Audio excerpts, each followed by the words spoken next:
Welcome to the regular council meeting of November 14th, and I'd like to call the meeting to order. First issue is adoption of the minutes, council, and we'll do all those minutes of the various meetings on the 24th at once. Are there any errors or omissions in those sets of minutes? Nothing? Okay, could I have a motion to adopt those minutes, please? Councillor Peak, thank you. Seconder, Councillor Carlson. All in favor?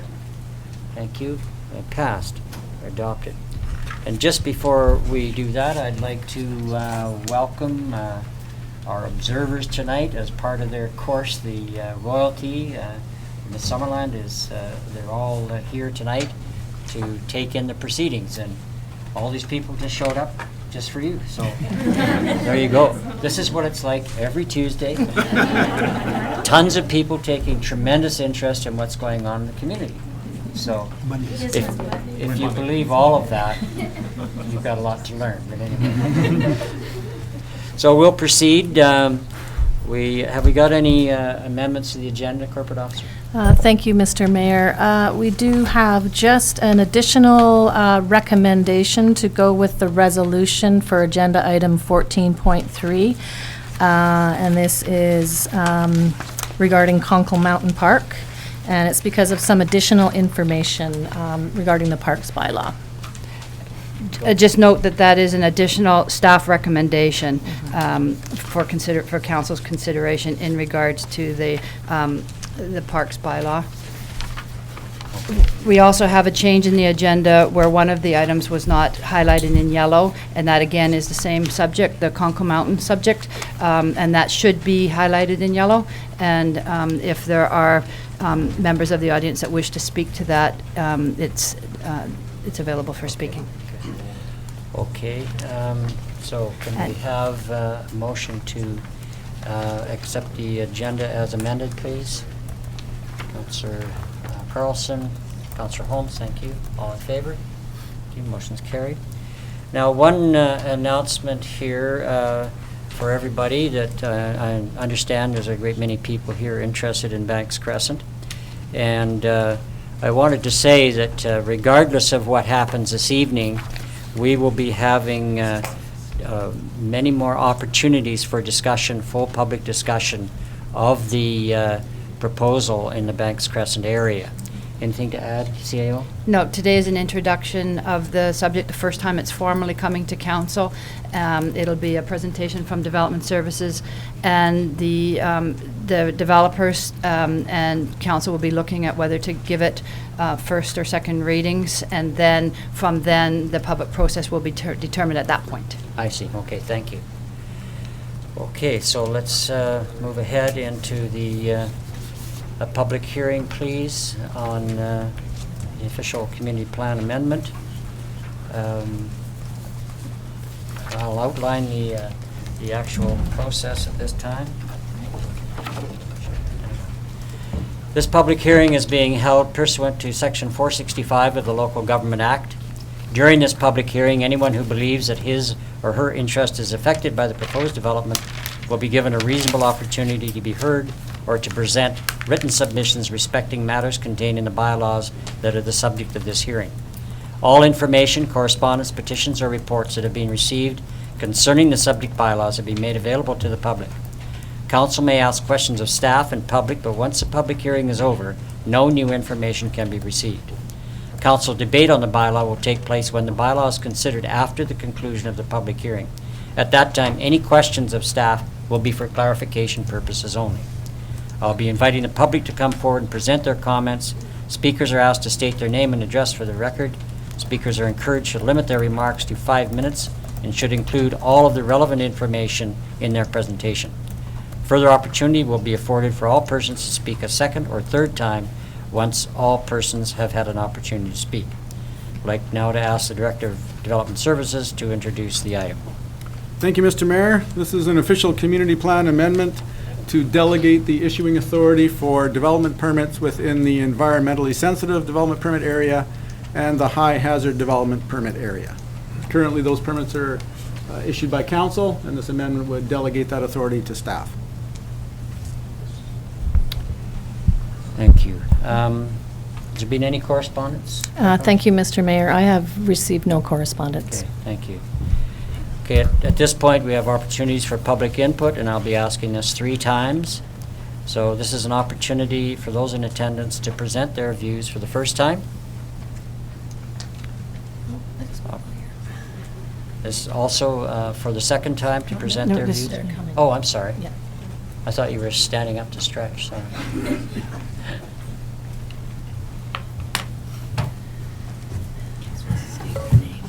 Please state your name and address. Good evening. My name is Doug Wall. I live at 13807 Latimer Avenue.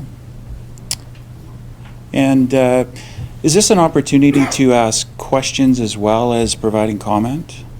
This is for which subject, sir? This is for the...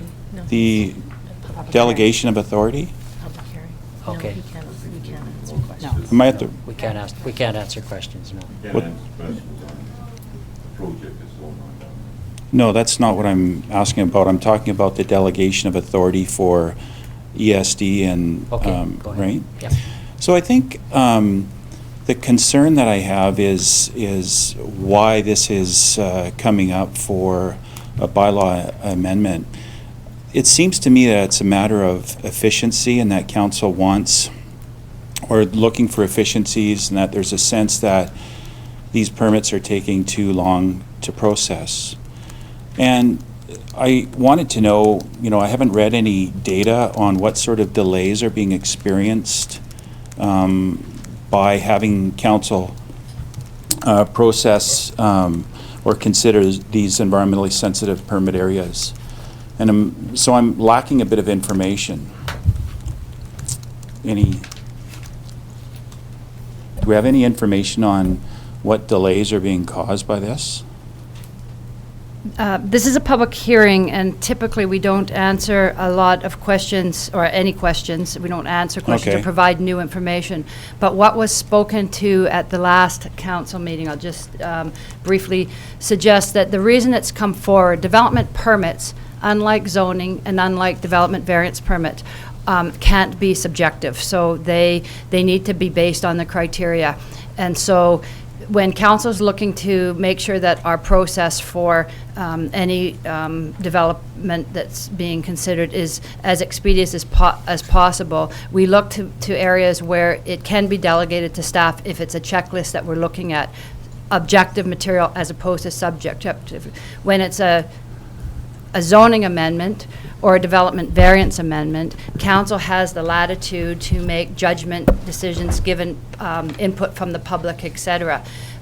We felt that, the staff report that came forward to council suggested that it's actually unfair to the public to suggest that they have an ability to make a difference when you're looking at environmentally sensitive development permit, when it needs to either meet the criteria or not. And so that's where the recommendation to council was that one, the same as other development permits, are already delegated to staff. Yeah, I'm not entirely, thanks for that comment, but I'm not entirely sure that the interpretation or the perceived lack of discretion by council is real. So, I looked at municipalities, Richmond, Vancouver, Squamish, and Vernon, and their process is through council, not through the Director of Development Services. But I think that we can take a balanced approach to this, and perhaps we can think about lower risk situations, perhaps in a pilot project, that the Director of Development Services could be granted that authority on. And perhaps we could work through a pilot project over a year, and thinking out loud about some of the criteria. Perhaps it could be smaller lots, perhaps it could be where the risk is identified for hazard in the lower end or the lower spectrum. I'm not sure, but perhaps there's somewhere we can meet in the middle here on this delegated authority. And lastly, I think in terms of environmental stewardship, I think it's really important for council to be exposed to environmental issues so they can look at these assessments that are being done. They can recognize what are the important aspects of these environmental assessments. where are these environmentally sensitive areas, and that we can more effectively steward the resources in Summerland. And I think for the highly sensitive areas, the larger areas like Hunter's Hill, I think we'd be missing something if we delegated that authority to one individual. I'm not suggesting that that individual would make a poor decision, but I think it's important that council be exposed to that kind of information. Thank you. Thank you. Okay.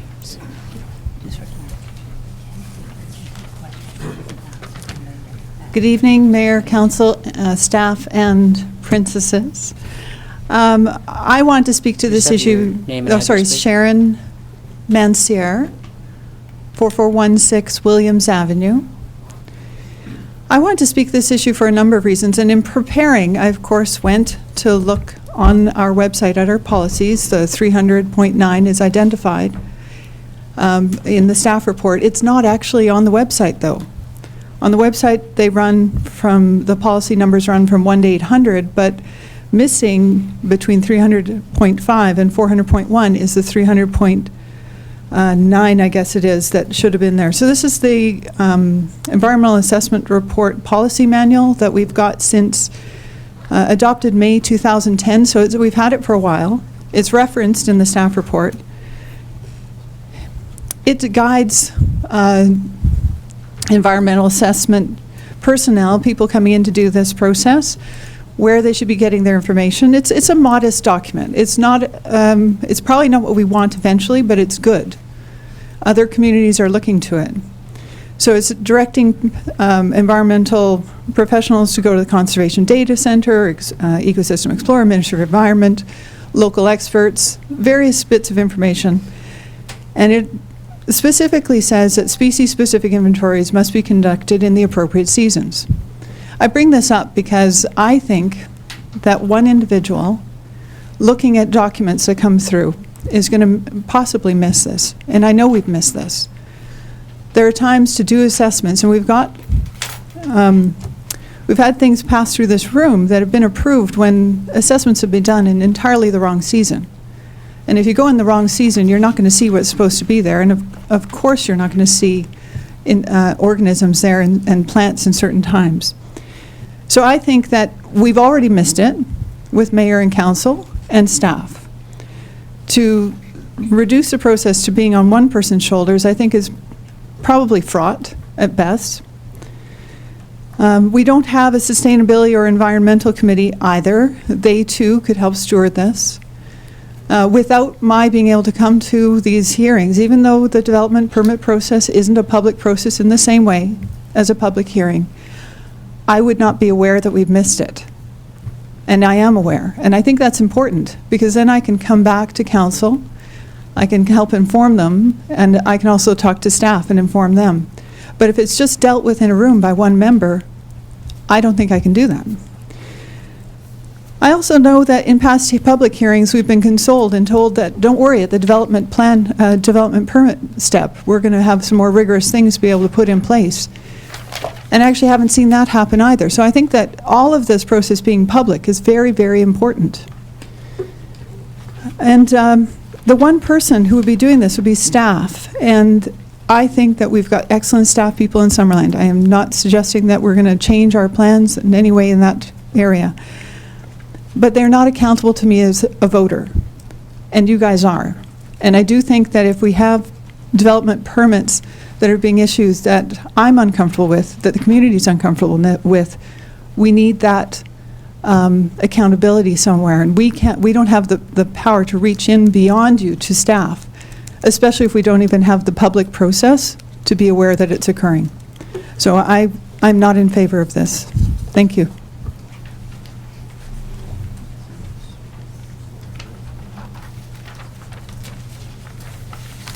Hi, I'm Marianne McDonald, and I'm reading this letter on behalf of Donna Young. She sent this letter to council at 4 o'clock this afternoon, so probably a lot of you were unable to review it. She says, to Mayor Waterman and members of council, I'm writing in regard to the public notice of public hearing for the proposed bylaw 2016-036. Nowhere in the notice does it say who currently has the authority to approve or deny development permits in relation to environmentally sensitive development permit areas and high-hazard development permit areas, but it does propose to give the power indiscriminately to one person. Could you please address this at the public hearing? Also, did this matter arise because of the Banks Crescent development, and if so, is there a plan to change the high hazard areas for that property? These high hazard areas were put in place for public safety and for the protection of homes and properties in Summerland. There are many homes bordering this property, and we would like to be assured that no changes will be made to the high hazard area in order to accommodate the proposed development. Regards, Donna Young. Thank you. Anybody else? For a second time, I'd like to allow anybody to come up for the second time, please. Good evening, Mayor and Council, staff, these lovely ladies. I don't often get the chance to, in fact, I never have spoken at a public hearing, Mr. Mayor. I usually come in the situation that Bruce is here tonight in to give the crime report. I have also sat on the council table, and I just wanted to make a couple of comments with respect to this proposal. Excuse me, or could you please give your name and address? Orv for the Robson, record? Summerland, 6708 McDonald Place. Thank you. I have reviewed the OCP amendments, and I do not agree. This council should abdicate all the authority to staff. Probably because of two areas in our OCP. 11.3.1.6, it says comply with development permit guidelines for all identified high hazard zones, and in brackets it's got red zone, to ensure that future development proposals are not affected by or directly contributed to the instability of the silt bluffs. And then 11.3.1.7, continue to enforce the lot areas and respected setbacks regulations recommended by Golder and Associates for potential hazard land abutting the high hazard zone. A geotechnical report may be required by municipality when the exact boundaries of the high hazard zone is not legally defined, or when the recommended setbacks from the high hazard zone is proposed to be reduced. So those are a couple of my concerns with respect to the OCP. Who becomes liable if we turn this responsibility over to staff? I agree with the cons that were put down by those, the report that was put out. The first one being council will not see the development permit applications and may not be as aware of the development activity. And I think that's key here. It's incumbent upon council to ensure that we don't just rubber stamp these proposals. The mayor and council were elected by the citizens of this community to protect the citizens and the property of Summerland. By abdicating your authority, you are failing in your duties as elected officials. So that's my concern, and I think it's incumbent upon the mayor and council to do their due diligence and follow through with their responsibilities. Thank you. Okay. Thank you.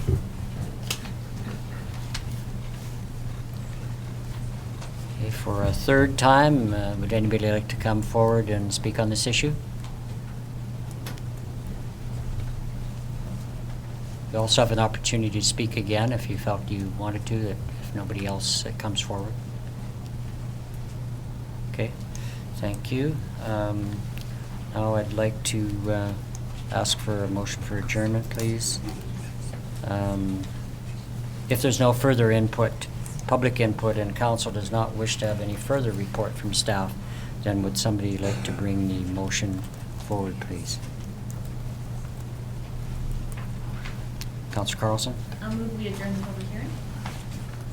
And, do we have to do this? Is that all? Okay, just adjourn the public hearing. Thank you. Seconder, Counselor Barkle, thank you. All in favor? Thank you very much. So we're moving on to the rest of the agenda. Delegations. We have, I guess it's not Corporal Chris Richardson, it's Corporal Haley.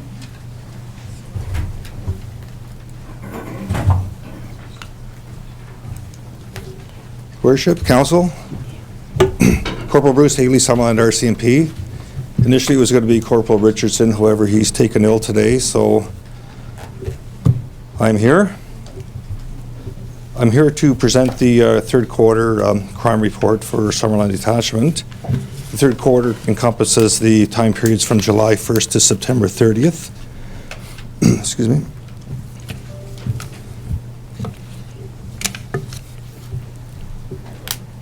The intent of this correspondence is to provide the Mayor and Council with a brief overview of the policing operations as they pertain to the municipality of Summerland.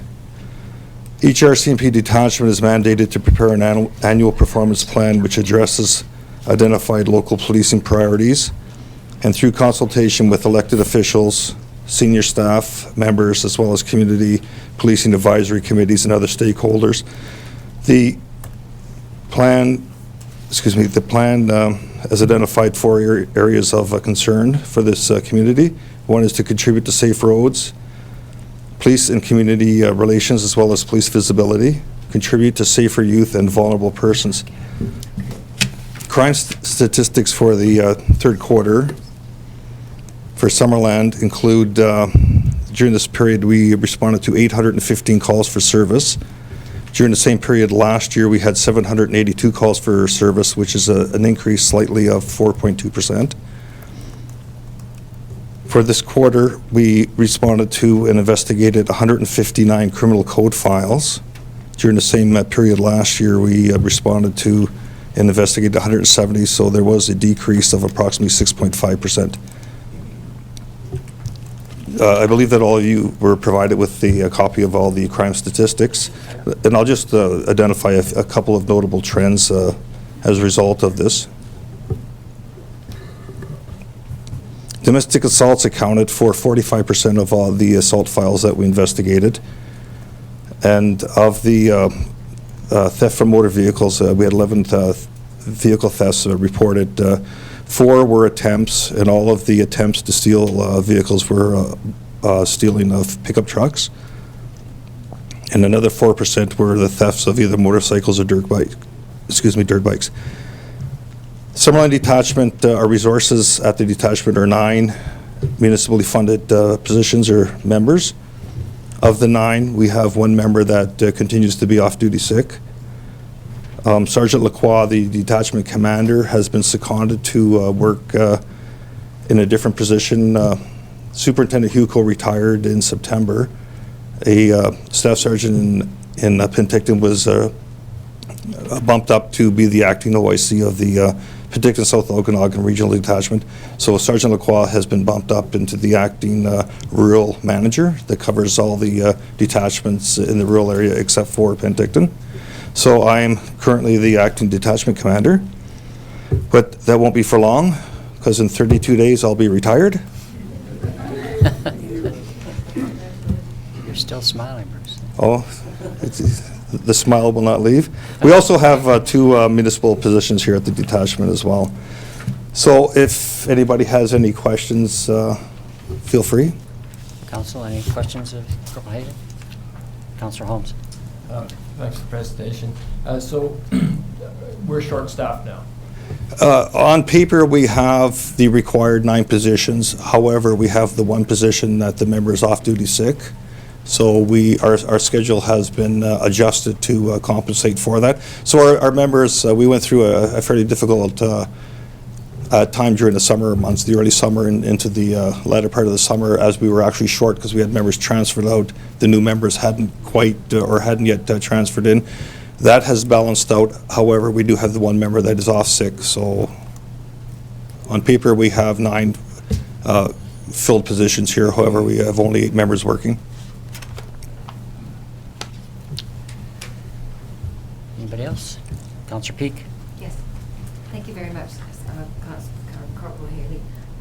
My question is in relation to frauds, and I'm wondering what the type of fraud is, and if it's in that we're getting more reporting, or what is the increase in these? You know, there's a lot of different types of frauds that get reported to us. A lot of the common ones are, and I've addressed this through the media, through the local paper in the past, where somebody will leave their vehicle unlocked, they'll leave their wallet in their vehicle, the wallet will be stolen.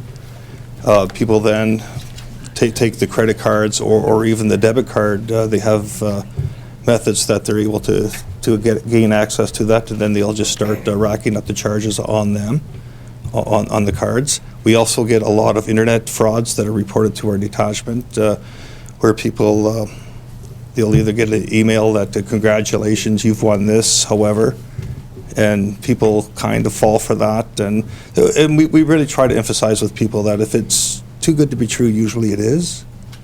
And we really strongly recommend that people do their due diligence to check things out. Other scenarios is that in the mail they'll receive a check with instructions. It could be an example, and this comes through email as well, and one of the ones that's really circulating now is for people to have their vehicles wrapped with advertising.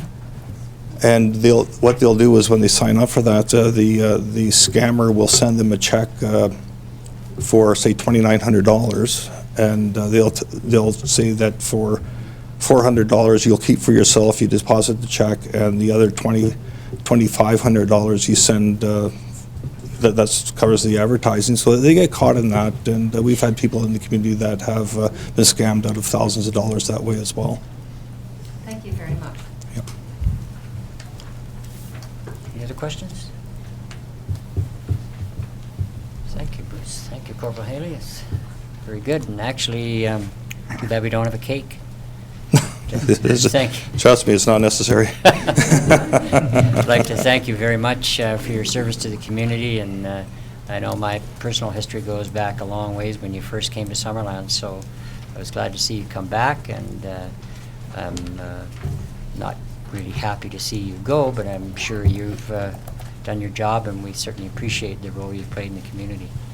No, I can say that I've policed in the far reaches of the province, from Vancouver Island up into the Peace area in Fort St. John, Chetwynd, as well as Summerland and Penticton. And I can say without a doubt that this is probably, in my opinion, it's one of the safest, friendliest communities in the province. And I'm from back east, and I always thought, where am I going to retire? And when I transferred down to Summerland in 1988, as soon as I got here, I pretty much made up my mind that this is a community that I wanted to stay in. And in 32 days, it'll be over, and I know that I'll be here, and I know that I'm confident that, going into my golden years, that it'll continue to be a safe community. Great. Thank you very much. Thank you.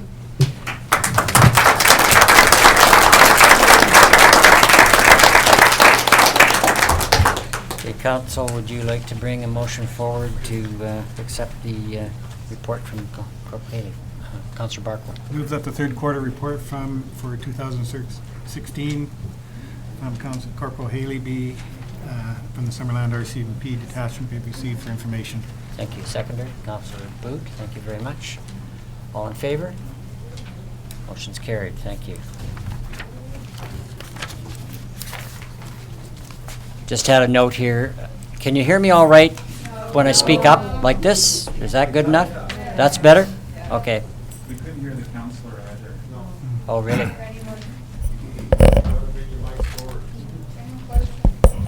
That cable won't go any closer. Feed it right in. Okay, this is the opportunity for public commentary on any highlighted item in the agenda. And you'll note that 14.3 should have been highlighted, so that's available for comment as well. So if anybody would like to come forward at this point to comment on any highlighted item, you're free to do so. Just like you to state your Address and name, please. Doesn't matter? Okay. Yeah, that's fine. Yep. Seeing nobody coming forward, we'll move on to, I guess it's to my report next. Yes. It's, The problem is oh, that when I print it off, the extras, they don't show it highlighted. Which item was it that you were, you may Yeah, speak you to can it.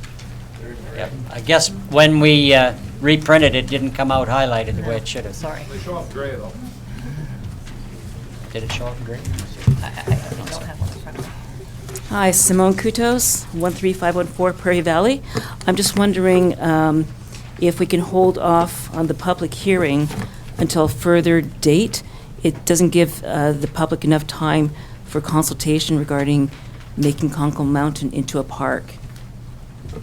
So because there's multi-users and the report is not quite comprehensive at this point, we'd like it to go to open house and get more user input. Okay, there's a comment here. You'll discuss that now. Okay, we're going to be further Okay, discussing the thank you. topic a little bit later. Thank you. Anybody else? Okay, seeing nobody, I'll move on with my own report. The district's major responsibility is to ensure that basic utilities such as water, sewer, electrical, and roads are maintained and upgraded to both health and safety requirements. Residents expect the taps to turn on and provide safe drinking water. Interior Health has put in place regulations that mandate a higher drinking level standard. With the Garnet Valley Water Separation and Road Project, we will be able to deliver the same fully treated drinking water that the rest of the town enjoys.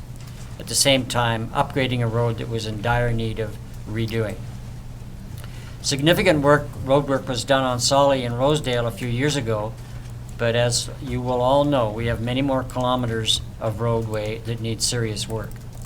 Our tree fruit and grape grower industry needs road improvements just to ensure products that they produce maintain their high quality all the way to market and don't get beat up just getting to the first stage. In addition, toilets must flush. Our sewer system is now approximately 20 years old and parts of the sewer plant now need replacing and upgrading. Hence the $3.2 million project for grit removal and filtration beds. Our electrical utility also requires ongoing maintenance and upgrades. We're tackling additional projects such as the Flume project that brings water to our balancing reservoir and the water treatment plant, and the PRV-10 project at the Oval About that most of you have heard about by this time. And as you know, there will be more information coming forward on that project. The need and scheduling of a 20-year plan for utility projects will be outlined in the asset management study that will be commencing soon. The key in all of this will be balancing grants, borrowing, and taxation. All the maintenance and improvements in basic infrastructure and amenities will improve our ability to attract new businesses and residents, which in turn will enhance our tax base. So with that, thank you. CAO. Thank you, Mr. Mayor. First of all, I have an exciting announcement, and that is that this afternoon we have successfully engaged our new Director of Finance. So we went through a recruitment process and confirmed this afternoon that David Savitlichny will be joining us before January 3rd, which is when he's scheduled to start. I will have to learn how to pronounce his last name. He's a professional chartered accountant. He's worked 6 years at the town of Oliver. Prior to working in Oliver, he was an auditor doing municipal work with BDO. So we're most excited. They use the same finance software as we do here, and he's got good background. So that's my first exciting piece of news. I just wanted to remind council, I sent a note out to council, but in the last newsletter that went out, unfortunately there was an error in the information that was provided on the potential increases for the sewer rates. So the number that was quoted in the newsletter, I believe it said $298 per year, and our rate is actually $372 a year. So a resident did point that out, that it was incorrect. It's still the same increment up, but it wasn't an accurate reflection of what we actually paid. So for email, customers will send out a correction. And then on that note, we've scheduled an open house subsequent to council's direction last council meeting to have information session and interaction regarding utility rates, water, sewer, and electrical. So that's on Tuesday, November the 29th. We're going to be holding that, and we'll put some more advertising out. Just a little note, for Light Up this year, the Arts, Kaylee Hall, our Community Development Coordinator, has been working with the Arts Council. They're looking to expand into Wharton Street block, which will feature the new location of the Summerland Community Arts Council and the Summerland Museum. They're doing a big multicolored Christmas tree. The District of Summerland has supporting them in this initiative called Sparkles. And extra lights. They've had a lot of support from the Chamber of Commerce and from Fortis BC as well. It's going to be a large-scale outdoor art installation and designed from a local artist. So we're pretty exciting that that's going to be a big new piece to light up. And then I did want to talk to council just really briefly about the agricultural water rates, and if either to have you introduce a motion tonight or to have a report come forward to next council meeting. In 2016, it was the first year that we implemented consumption rates for over a threshold amount, 800 milliliters. As council is well aware from our discussions throughout the year, there was lots of issues since it's never been done before in incorrect meter readings, incorrect acreages, our finance software set up incorrectly, and it was and there was a lot of issues. However, we had amazing cooperation with all the property owners, and we managed to get down to 3 properties, not including the greenhouses because they're not included in that bucket. 3 properties where if it hadn't been for the glitches that we had, there would be they would not be over their 800 milliliters. So we're actually would like to entertain the concept of waiving the consumption charge for 2016. It was the first year it was introduced. They all paid their base rate in acknowledgement that it's very difficult to determine which of the overages are District of Summerland issues with our equipment or metering, and which was and in all cases, if it was a leak that was identified, they've corrected the leak, and we feel very comfortable that, like I say, other than 3 that we're continuing to work with. So we would be looking at a motion so that we can move forward on this that would state that the billing for agricultural properties consuming over 800 milliliter be waived for 2016, and further that staff be directed to continue working with the remaining properties consuming water above the threshold. As you know, we have a water ambassador that's working closely with the water, and I think we need to do a little bit more work together with the water committee in examining those. But for this year, that would be a recommendation from staff. Do you want us to deal with that now or later in the meeting? I would, if council would like to deal with it at this council meeting, I think now would be the time, Okay. and or else you can defer it to next council meeting. Councillor Carlson. I think it's a reasonable request, and so I will move a motion as presented. Councillor Cole. Second. Thank you. Any discussion or questions of the CAO?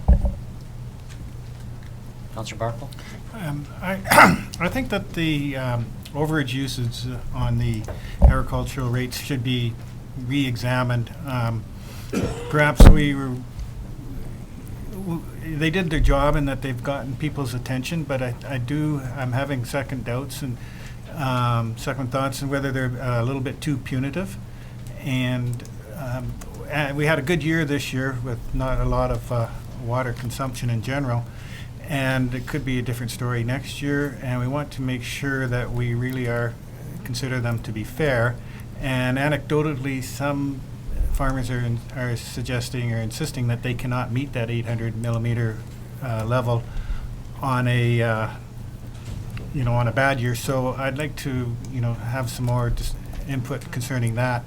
As far as the waiving the 3 in this year, we have a policy to forgive overages on the domestic consumption if there's been a leak or anything, and I think that would be consistent with the domestic policy. And just on that note, we will be bringing council a comprehensive report on what our findings were during the year so that council can discuss further those along the lines of what you spoke to. Okay, anything else? I think that's it for me today. So all in favor? Thank you. The motion carries. None opposed? Thank you. So we'll move on to correspondence, 10.1.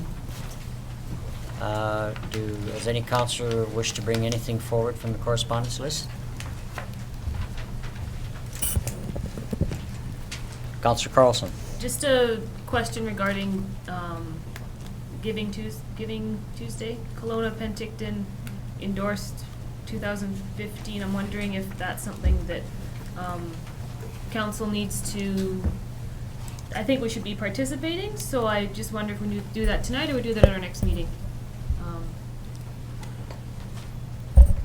CAO. If I am correct, I believe that's a proclamation, is it? Yeah. And council has a policy that we do not do proclamations. So I think that before you would consider Giving Tuesday, you would have to discuss whether or not you do proclamations or if you want to bring it back in a different we didn't even, because we don't do them, we didn't look at it in terms of what else could be done with it. Okay, there is an option there to join this in endorsing Giving Tuesday by registering online, but it doesn't necessarily mean that there's a proclamation involved. So it'd just be worth talking about it, even if it doesn't need a full motion. Just remembering that it's important to do these things. Thank you. Councillor Peak. Yes, yes, I'd like to bring the attention of the letter from the Okanagan Basin Water Board concerning overstockpiling and use of potash or other deleterious substances for treatment of invasive mussels. And there was a response from the Pacific Northwest Economic Region. I was pleased to see the response was very quickly done and that they will be examining that particular opportunity and perhaps limiting how it might be used. Thank you, Councillor Peak. Just to add to your comment, at the last OBWB board meeting, it was certainly brought up, and the board is not in favor of any of those treatments, basically because they don't work. So that was the upshot there. Anybody else? Okay, can I entertain a motion to receive the information items, please? Councillor Carlson? Councillor Boot, thank you. All in favor?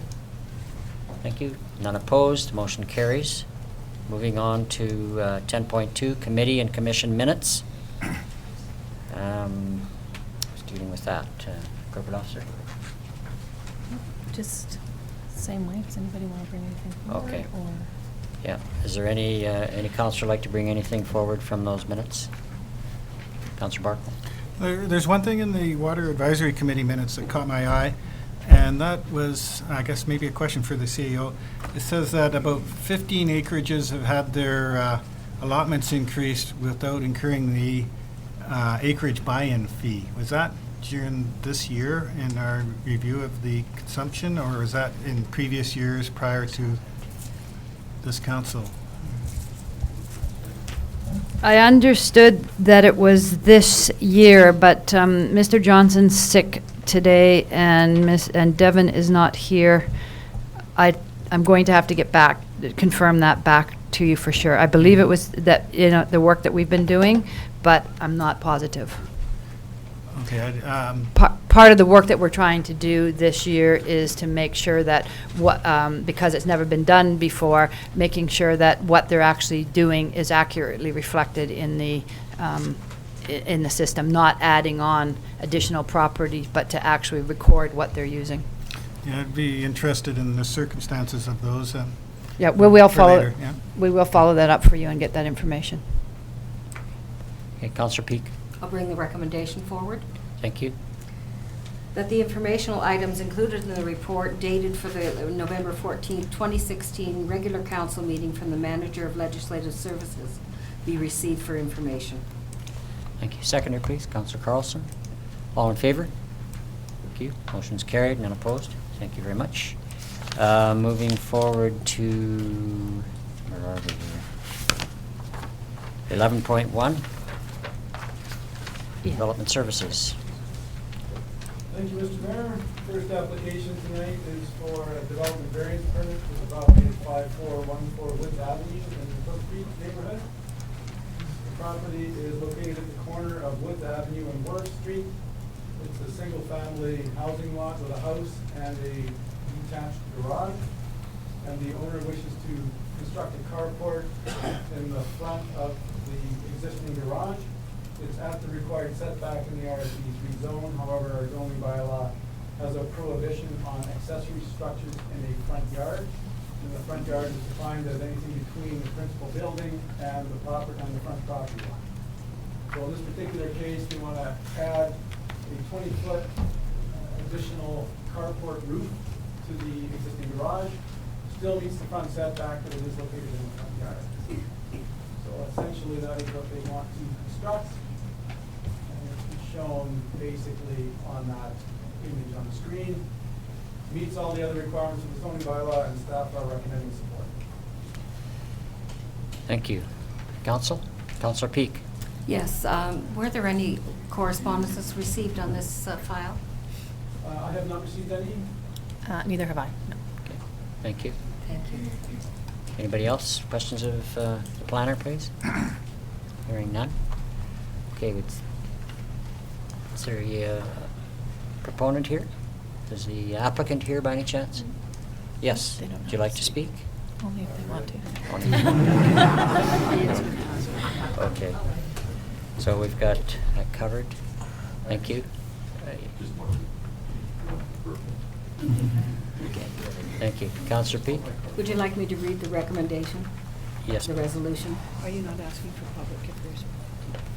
Well, Yeah. Yeah. Actually, we don't want to miss the chance here. Is there anybody from the public that would like to comment on this issue? Seeing none. It's sort of a matter of process. We have to do that, so move ahead. Yes, Councillor Peak. That the development variance application for Lot 10 DL 488 ODYD, Plan 13289 at 5414 Woods Avenue, to allow for an accessory structure to be placed in the front yard be approved. Okay, seconder, Councillor Carlson. Any further discussion? Councillor Holmes. Just as someone who lives on a corner lot myself, I know it's difficult to tell what's the front and what's the back in these places, so I don't really have a problem with this. Appreciate that. Thank you. Anybody else? Okay, all in favor? Thank you. Motion carries. May I just add a Yeah. Just for a CL. point, just for a point of clarity, on development variance permits, our notification that goes out to the public, to the neighboring properties, specify on it that if anybody from the public would like to speak to it at the council meeting, they'll be invited to speak. So on any of the DVPs, we will be asking the public, both the proponent and the public, to speak. Okay, thank you. Okay, moving on to 11.2.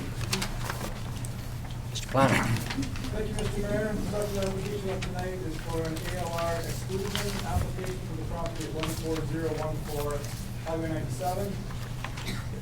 This is immediately south of Peach Orchard Road, and it is the former location of the Kettle Valley Dried Fruits operation. The property is located within the ALR. And in 1996, there was a special use permit application for Kettle Valley Dried Fruits, and the drawing plat was approved by the Land Commission.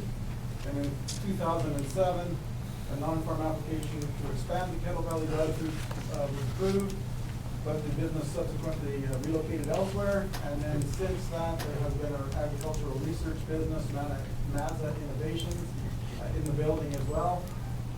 So at this particular point, the property is vacant, and the property owners have applied to have it removed from the agricultural land reserve. It is not located within the urban growth area, as you can see on the slide there. So with respect to our agricultural plan, which speaks to these items, the agricultural plan suggests that ALR should be protected. Our official community plan does have language suggesting that that the ALR should be protected. It also says within our growth management strategy that commercial development along Highway 97 should be limited between the intersections of Rosedale and Prairie Valley Road. As you can see, our official community plan has designated this particular lot for ag industrial use. There is one other property in that precinct with that same designation. And on our zoning, the subject property is zoned M3, which is agricultural industrial. And if you look to this particular slide, this shows the Rosedale intersection with Highway 97 and the Prairie Valley intersection of Highway 97. And the official community plan has policy that if there's going to be commercial along the highway, it should be limited to between those two properties. The green line shows the existing ALR boundary at this location. And you can see there are 5 properties that fall along the highway between these two intersections. 3 of them already have commercial designation on our official community plan. The subject property is designated for ag industrial, and the other property is designated for agricultural use. And there is one property to the south of that intersection that also is designated for tourist commercial at the moment. And if you look a little closer at the property, it is adjacent to the Peach Orchard gully there, and you can see on the contour map there is a significant slope to the north, and the remaining parcel you can see there. So the application is to exclude this particular property from the agricultural land reserve. At this point, the OCD designation and the zoning would not change. There would have to be an application brought forward by the property owner to change it to something else if they wanted to. So at this point, staff are suggesting that the application be supported and sent off to the Agricultural Land Commission for consideration. The application was brought forward at the October 11th meeting initially, and staff had been unable to convene a quorum of the Agricultural Advisory Committee. Staff directed that committee, staff take the application back to the Agricultural Advisory Committee, and that meeting was held on October 21st. And ultimately, the Agricultural Advisory Committee passed a motion suggesting that they did not support the exclusion application, and the property should remain within the ALR. That concludes my report. Thank you. Council, any questions? Councillor Holmes. What were the reasonings for the committee's decision? There was a lot of discussion back and forth, essentially suggesting that there were some agricultural uses that could be on the property, and that if it was developed for commercial use, which is not under discussion at the moment, but if that were to happen, it could impact the ALR property immediately to the east. And they ultimately thought that it was, there was a lot of debate, and there were a number of motions that were not passed until ultimately the motion to recommend this would not be supported if in fact passed. Councillor Carlson. And I'll just add to that, I was at the meeting, and one of the important pieces of this conversation was surrounding the ag plan that Summerland has, and the topic of an ag industrial area, and perhaps also the topic of the agri-tech industry and the work that Summerland is soon to be commencing. And so the general feeling, it wasn't a unanimous vote at the meeting, but the general feeling was that there's a broader picture to be looked at when it comes to this property and the neighboring properties, and perhaps there's a bigger conversation to be had before we determine whether or not we take one highway property out, because then the next one next door may want to get out, and it's a little bit bigger, and the one next door is a little bit bigger. So it was an interesting conversation, and I think that it would be worth continuing that conversation. Thank you. Councillor Booth?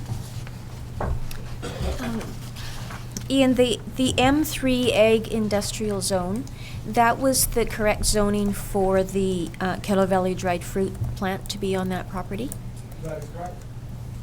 So something that ran along the lines, and I have no idea what this proposal is, something else that was value-added agriculture would fit under that M3 Ag Industrial zoning as well, potentially? It's likely, Mr. Mayor, that it would fall under the M3 zoning, but it would still have to go through a non-farm use application to the Agricultural Land Commission. Because Right. any use that is not described in the regulations as farming requires their approval, which Kettle Valley dried fruits did get twice. So anything that's not dried fruits of that size would require an application to the Land Commission. Okay. For non-farm use? That's correct. Thank you. Councillor Barkle? This council was elected largely on the land swap issue, and one of the criticisms at the time was that our council was anti-development, and which I don't really see the case. I think we're as pro-development as any other council has ever been. It's just how we're going to do it and where we're going to do it, and that it's not that any agricultural exclusion is not going to be automatically denied or not considered. In this case, I look at it and I look like it's such a tiny little piece of leftover land from when the agricultural land reserve came in 1972. All of the other land used to be agriculture on the other side of the road where La Vista and Silver Birch and stuff are, and this is just one little leftover piece. I think, how many, through the mayor, to the director of planning, what is the area of agricultural land that's actually usable there? I'm going to have to just quickly look through the report here. I believe we have that in there, but I can't think of it offhand. I know the property is in its entirety It's supposed to be a hectare. 2.5 acres, so about a third of it is unusable, so maybe a little over an acre. Yeah, and the Agricultural Land Commission's policy is usually 2 acres or less is not really for agricultural. When they brought in the ALR, they kind of excluded anything under 2 acres, didn't they? Yeah. That's CEO, did you have any? correct, Mr. Mayor, the property under 2 acres is exempt from the ALC regulations. Okay, Go ahead. Just a note, the last couple questions were okay there, but just remember, we don't have a motion on the table yet, so don't be, just ask for clarification and then get a motion on the table before opinions. Councillor Carlson? Question, if this land were to come out of the ALR, what's the process for zoning and then for moving forward on it? Mr. Mayor, would remain designated as ag industrial. It would remain zoned M3 until such time as an application was made to either adjust the OCP and or the zoning, and then council would have, we can make that, consider that application and decide what would be appropriate at that time. Thank you. Councillor Traynor? This is a question for the Director of Development Services. Did the applicants give a reason why they wanted to do this at all, or an intended use? They haven't yet. My understanding is that they're having trouble getting tenants for the property, and because it's so limited for typical agricultural use, and there's limited demand for agricultural processing, they're having trouble getting tenants.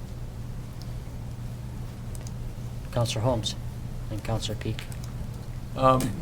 Question, I understand Mission Bottle Wash is connected to the sewer down to Peach Orchard, and I just wonder if there'd be an opportunity for this property to do a similar sort of thing. Thank you, Mr. Mayor. Just going to go to a different slide here. The Mission Bottle Wash has a sewer connection at the very northeast corner of the property at the bottom of the slope there. So the sewer main comes up, they're connected there. I don't think there's a reasonable expectation that any other property could connect. They would have to come through Michelin Bottle Washing's property, and that's just a service, not a main. If we were going to service the property, it would probably be more reasonable to cross at the intersection of Prairie Valley and Highway 97, and then run a main up the side of the highway that would be able to service all the property. But we haven't done any work in that regard yet. Any other questions? Councillor Peak, question of staff? Yes, thank you. To the planner, the constraints on this property are considerable, and one of them is the steep slopes against Peach Orchard. That is correct. It also has, if I'm looking at it, and I did go and look at the just drove through the property, there's a lot of consumption with buildings and a home on that property as well, that have buildings that have previously been used, so that this again reduces the portion that could ever be used for agricultural. Would that be correct? Certainly for typical agriculture, growing vineyards or trees in the ground, for sure. There are agricultural operations in buildings that maybe would be of greater interest, but it's certainly the agricultural capability is going to do the project. And if I may, the entrances onto the highway, these are entrances that are sanctioned, or are these otherwise? They are currently sanctioned. I imagine that the Ministry of Transportation and Infrastructure, if there was to be a change in use, would look to try and limit access to Highway 97 in that location. We haven't got there yet. Okay, thank you kindly. Okay, any other questions? Councillor Barco? I'd like to put the motion on the table for discussion, and Yep. that I move Go ahead, that- please. Move that the ALR exclusion application as read in the agenda be Supported? yeah, be supported and forwarded to the Agricultural Land Commission for consideration. Seconder? Thank you. Councillor Peak? Okay, any further discussion here? Councillor Holmes?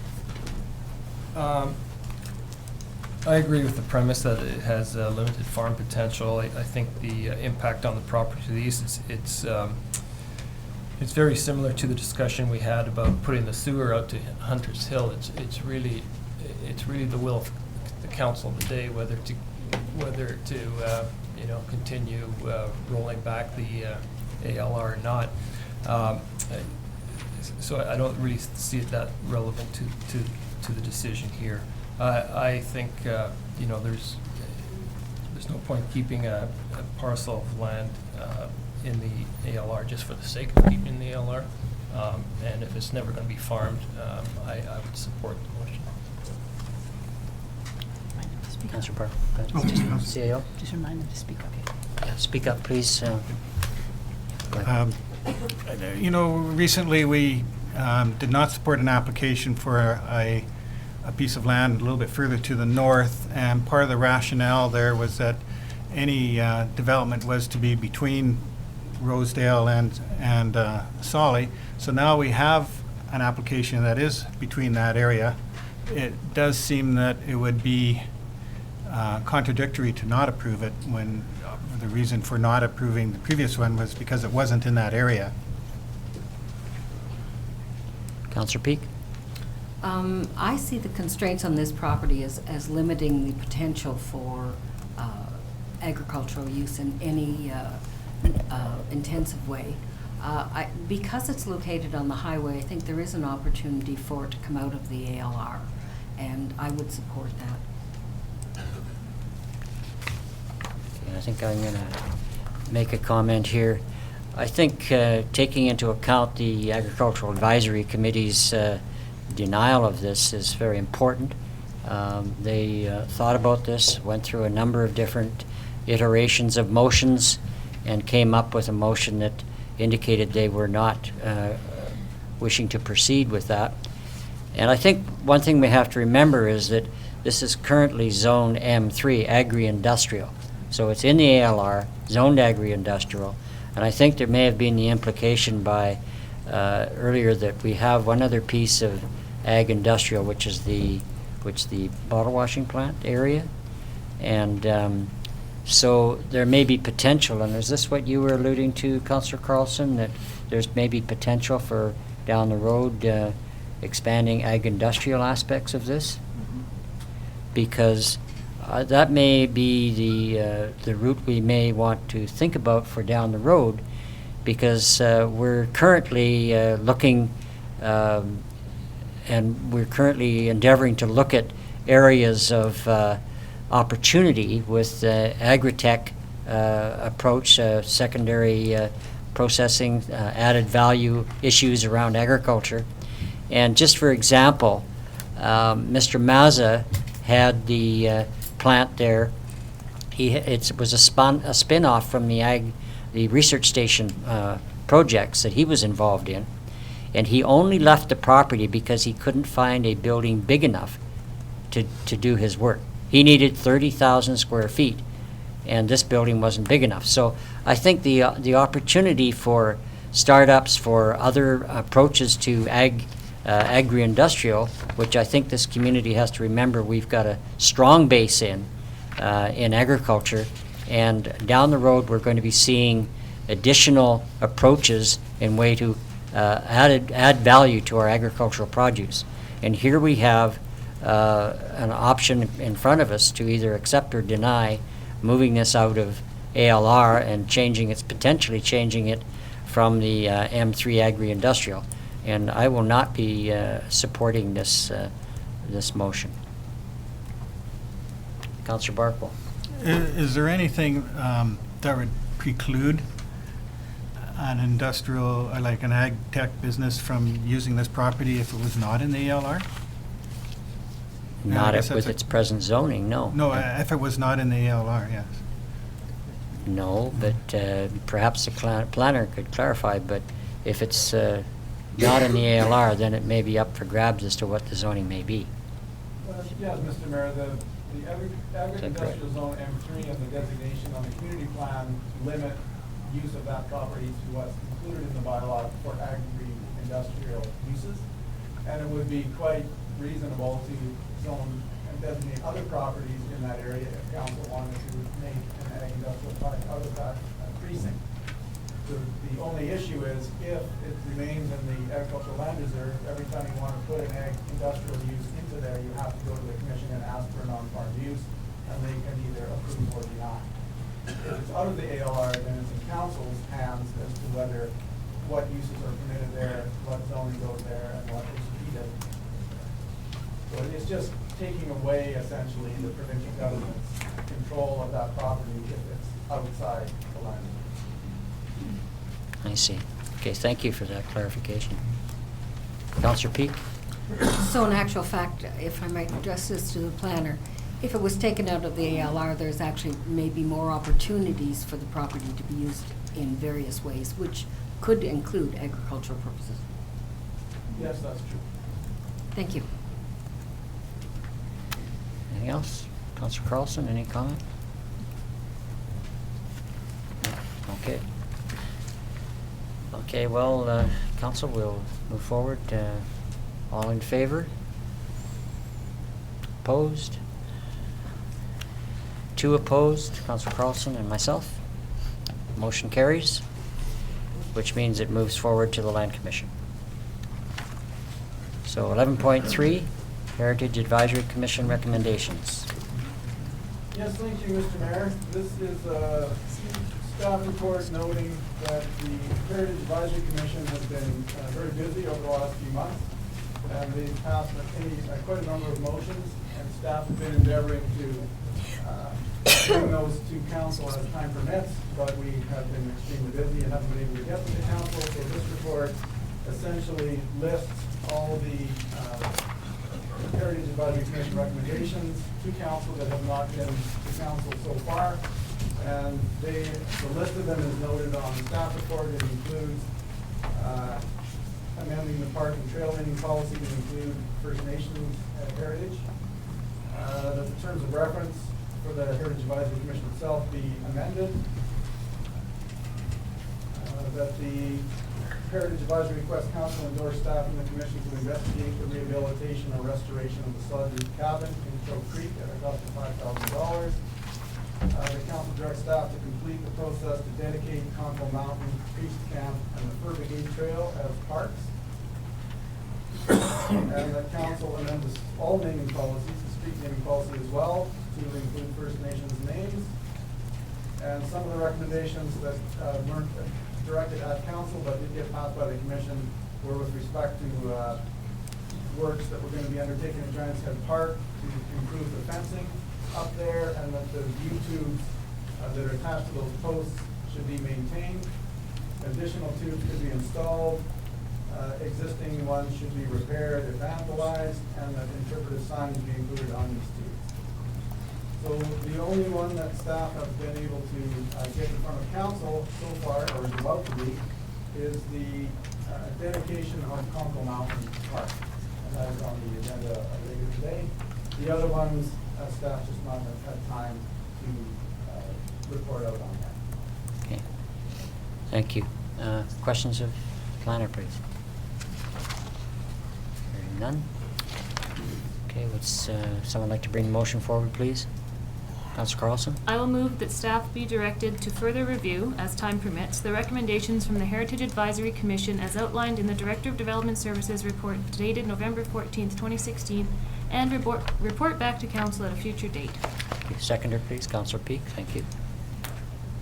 Any further discussion? Councillor Holmes?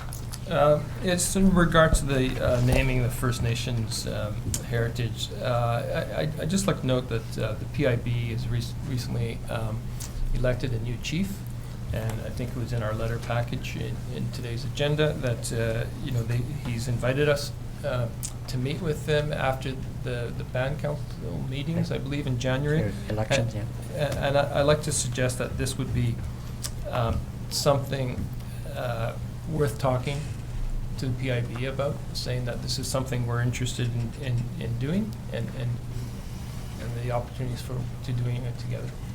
I think that's an excellent idea. CEO, any Yeah, comment? and I think what we're have been attempting to do on that one is to start some discussions at staff level and then add it to the agenda for that hopefully January meeting. Thank you. Any other points of discussion? Councillor Barkle? I think I really support all of these initiatives by the Heritage Advisory Commission, but I recognize that there are some issues with the sod roofed cabin, and we don't know how, with private ownership and private land, but if the council, if the community can get involved in some way, I know we have to tread carefully, but let's look into it. I think, yeah, that's what the motion is indicating that we do. Yeah. Go ahead. But I think not to overlook, the main reason for the motion as it stands is staff capacity, and the fact that we can't be looking at them right now, but that we will get a schedule together as capacity allows, we will move forward with them. Thank you. Okay. All in favor? Thank you. Motion carries. None opposed. Thank you. Okay, moving on to 12.1. Summerland Potters Guild, corporate officer. We'll have Kaylee Hall speak to this okay. one. Thank you, Mr. Mayor and Council. The purpose of this report is for Council to consider the future location of the Summerland Potters Guild Association, either in remaining at its current location on Victoria Road, or relocating to the Arts and Cultural Center or the former library building on Wharton Street, and the cost implications associated with each. The Summerland Potters Guild is a key member of the arts community in the district. This organization was previously located in the former Municipal Hall on Main Street. At that time, Council authorized the Potters Guild to use a portion of the former building for a monthly rent of $266 a month. Upon the demolition of this building in 2014, to facilitate the construction of the new library, the Potters Guild relocated to Victoria Road with funding provided by the district to cover rent. The Potters Guild's current license of operation with the district is due to expire at the end of this year. Should the Potters Guild remain at this location, the rent will increase from $750 to $800 a month, commencing January 1st, 2017. The following options may be considered by council pertaining to the future location of the Potters Guild. Option 1, Summerland Potters Guild relocates to the Arts and Cultural Center. Relocating to the Arts and Cultural Center is the ultimate aim of both its current tenant, the Arts Council, and the Potters Guild. In order to function effectively, there are associated capital costs for the new location, including ventilation, a drawing room, a kiln room, plumbing changes, and upgraded electrical utility. The Potters Guild would be responsible for its portion of the utility costs associated with the Guild's studio operation within the building. If council determines that the Potters Guild should be relocated to the Arts and Cultural Center, there are 2 options for timing the relocation. At this time, staff has only been able to obtain tentative estimates of the costs of relocating the Guild to the Arts and Cultural Center as an interim measure. The district's Works and Utilities Department estimates an approximate cost of $20,000 roughly to upgrade both electrical and plumbing to meet the requirements of the Guild. As an interim measure, similar to that provided to the Summerland Community Arts Council, until a complete governance model is developed, council may wish to provide up to $10,000 to assist in the costs of the Potters Guild's relocation. This money is expected to assist in the upgrade of the building, such as electrical and plumbing. Under option 1, with a different time scale, the Summerland Potters Guild remain in its current location until the complete renovation of the Arts and Cultural Center occurs. This could take a year or more to complete. Option 2, Summerland Potters Guild remains in its current location, paying partially or wholly funded by the district at a rate of $800 per month.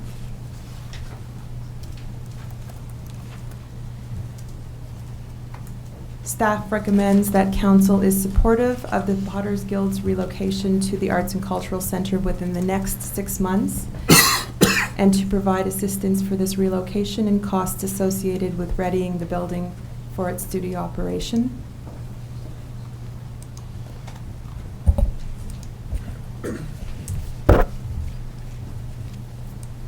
Okay, that's any questions? Councilor Carlson? Just a question regarding the current use of the basement at the Arts and Cultural Center. Would that still be open to groups like the Pleasure Painters, or is this plan looking at giving most of that space to one group? Thank you, Mr. Mayor.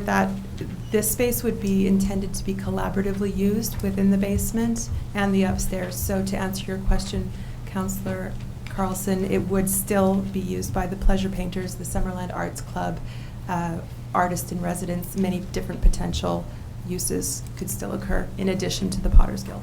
So the upgrades potentially, if you include electrical may be specific, but something like plumbing could potentially be impacting not just the Potters, but it would be an overall benefit to everyone using that facility? That's correct, yeah. Thank you.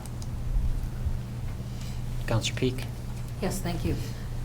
As the vision of the Arts and Cultural Center is to be collaborative in nature, I think it would be advantageous for have the Potters Guild move in sooner rather than later. The apportionment for support for the Potters Guild in the amount of $10,000 would be the same amount that we had attributed for the Arts Council to move into the building and do the work that they needed to be done. Is that correct? That is correct, Councillor Peak. So we, council staff, in discussions with both groups, the Arts Council and Potters Guild, believe that they already are working collaboratively, and this is proven by their participation together with the Season Sparkles event. So I do think that it would be a fair move to make to Mr. Mayor? support the vision of the building. If I could have a second question as well. Is this the option that the Potters Guild is interested in seeing endorsed? Option 1A is the option that the Potters Guild prefers and supports for the shortest possible time to move in to the building. Thank you. Councillor Barkle. In option 1A, you say that the total cost is 20,000. Does this mean that we should contribute 10? Does that mean the other 10 is coming from the Potters Guild themselves?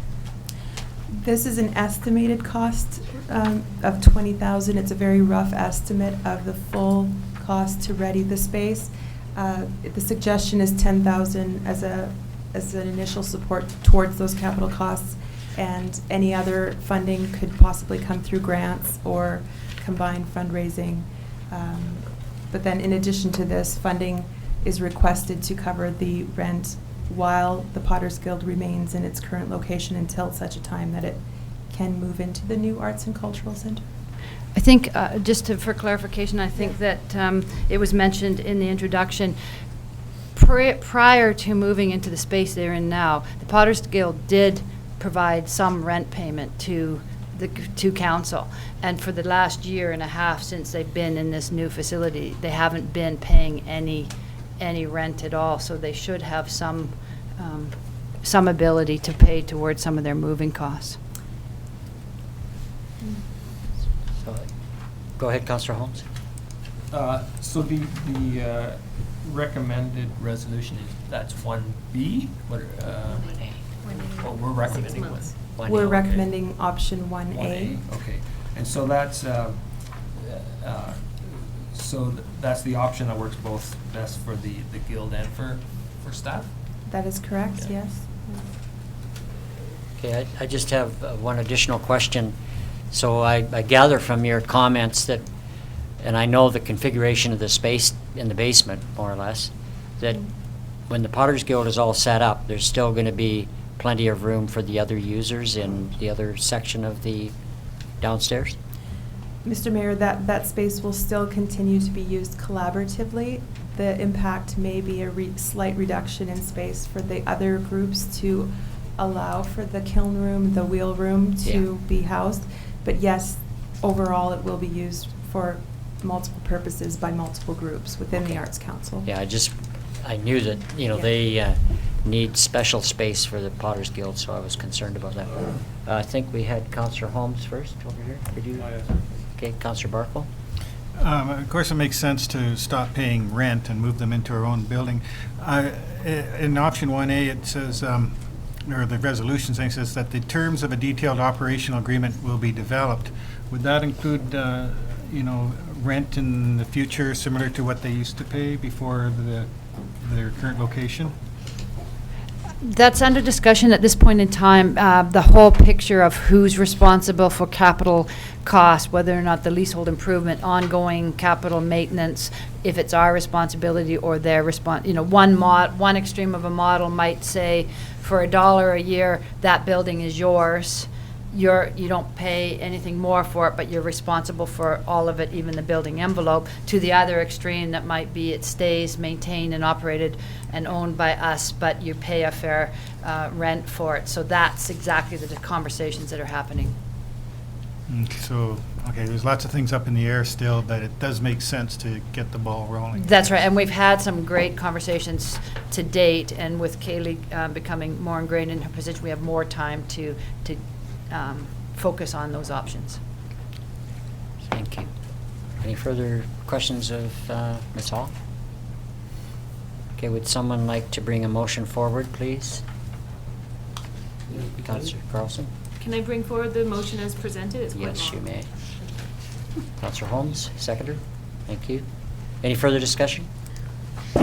Councillor Carlson? I just want to say, I think that even though there's still a lot to work out on the Arts Center, and it's been a big project, I do think that Summerland needs a creative space and a space where people can go and participate and use that And so I do hope that all that progress that is being made can have some really fruitful results, because it's a very important part of this community, and it is, you know, the proof is in what's going on over there right now. So I think this is a good move, and hopefully more will come. Thank you. Councillor Holmes. Yes, I agree, and I add that one of the things that needs to be worked out is what we're going to call the building, whether it's the Arts Center, the Cultural Center, the Arts and Cultural Center, or personally, I like Councillor Carlson's suggestion of calling it the Creative Center. Okay, thank you. Any further discussion? Comments? All in favor? Thank you. The motion carries. None opposed. Thank you very much. 12.2, UBCM thank you letters. We simply added this onto council's, onto the agenda rather than just in information items, just as a reminder that we have follow-up work to do after our UBCM meetings, and that we are getting responses. So they're just to be received for information. Thank you. Someone like to bring the motion forward, please? Councillor Carlson? I will move that the letter from Minister Bond and from Premier Clark be received for information. Thank you. Seconder? Councillor Traynor, thank you. All in favor? Motion carries. Discussion. Discussion, okay. I actually didn't think there would be any. Go ahead. The letter from the Premier reminds me that MLA Linda Larson is having her hearing on rural schools and consulting. Have we heard anything more, like a schedule of consultation and or when she will be coming to Summerland or anything like that? We have not heard, I'm not aware of any correspondence that we've received since the initial one to suggest we're talking to them, so we can follow up on that. Okay. Anything else? Okay. All in favor? Motion carries. None opposed. Thank you. Okay, 12.3. Yes, thank you, Mr. Mayor. This recommendation stems from staff are in the process of reviewing the policy manual, and we've identified that the minute-taking policy is outdated. Staff have been using new agenda and minute-taking software since about April and have not been following the policy since that time. The minute-taking standards policy simply establishes the format of the minutes and is more appropriate as an administrative procedure. As an administrative procedure, staff can update it when required without the need for council's approval. The council procedure bylaw establishes the general procedures to be followed by council and council committees in conducting their business. As well, the minute-taking standards policy is not a legislative requirement and better serves as an administrative procedure. Thank you. Any questions? None? Someone like to bring the motion forward, please? Councillor Holmes? I move that the minute-taking standards policy 100.7. Your mic, Councillor Holmes? Oh, sorry. I move that minute-taking standards policy 100.7 as attached to the November 14, 2016 report from the Manager of Legislative Services be rescinded. Okay, seconder, please. Councillor Peak, thank you. Any further discussion? Councillor Peak. I'm pleased that staff are being able to have the time available when they can to review some of our policies, and these are certainly good, reasonable things that are coming forward, so I'm pleased to see that happening. Thank you. Thank you. Okay, all in favor? Councillor Booth. I just have one question. Thank you, Mr. Mayor. Through to Tricia. Occasionally, we've been talking about having on our staff reports. Never mind, this is not staff reports. This is minutes. Never mind. Yeah, we'll be bringing Excuse me. something That's about okay. staff reports forward soon. Thank Yes. you. Okay, thanks. Ahead of myself there for a minute. Okay, thank you. Anybody else? Okay, all in favor? Thank you. Motion carries. None opposed. Okay, 12.4.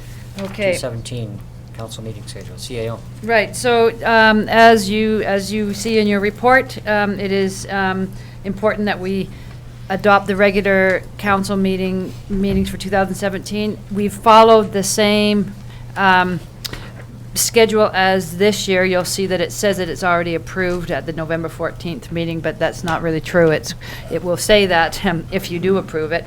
But basically, just in a nutshell, if a stat holiday on a Monday, then it's held on a Tuesday. The September meeting where, that conflicts with UBCM is omitted, and the second meeting in December around Christmas time is not included. The rest is all the same format, and we've hopefully checked to make sure that we haven't missed any stat holidays or anything else. So that's the proposed schedule. We can still change meetings on a case-by-case basis if anything extraordinary comes up, but it's good to have a planned schedule. Thank you. Questions? Councillor Barkle. I'll read the motion. Okay, thank you. That the proposed 2017 council meeting schedule as referenced in attachment A to the report dated November 14th, 2016 from the Manager of Legislative Services be approved. Thank you. Seconder, please. Councillor Trainer, thank you. Any further discussion? I just have a question. Yeah. What holiday is on February the 13th? Family Day. I don't think it's a Friday. Oh, yeah, says Alberta on there. Yeah, Alberta's the one doing Yeah. different. Yes. But British Columbia is 1 week Thank different. Okay, all in favor? Thank you. Motion carries. Opposed, thank you. Moving ahead to... Can I just make a note? Yep, go ahead. There are a couple of empty chairs. If there's anybody out there that's wanting to sit down, there are now a couple empty chairs in here. There's people in the hallway. But Yeah. okay. Okay. Just a minute.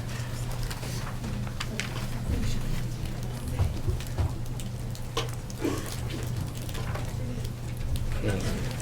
14.1, official community plan amendment, environmentally sensitive areas.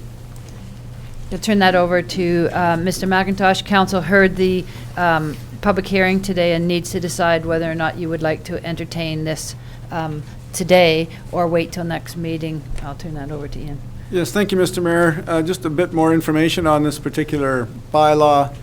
Council has already delegated the authority to approve riparian area watercourse development permits, subject to a qualifying report from a qualified environmental professional. The wildfire hazard development permits have been delegated to the fire chief to issue once the guidelines have been made with respect to those issues. And development permits in the downtown development permit area, if they're under $50,000 in value, have been delegated to staff as well. So this particular report was in reference to a council suggestion earlier on in the year where a couple of development permits had been brought forward to council, and these do have a limited or a more limited discretion than other council approvals, and there was a request that maybe these should be delegated to staff as well. So in this particular, these two development permit areas, which is the environmentally sensitive development permit, the terms of reference in that area are quite prescriptive with respect to the amount of environmental oversight that is required. An environmentally sensitive assessment must be provided that shows areas of 1, 2, 3, and 4 typical, showing what is most sensitive down to what has no sensitivity, and then those areas are to remain free of development essentially, and there's limited opportunity in the terms of reference for some encroachment in those areas and mitigation and a number of prescriptive requirements.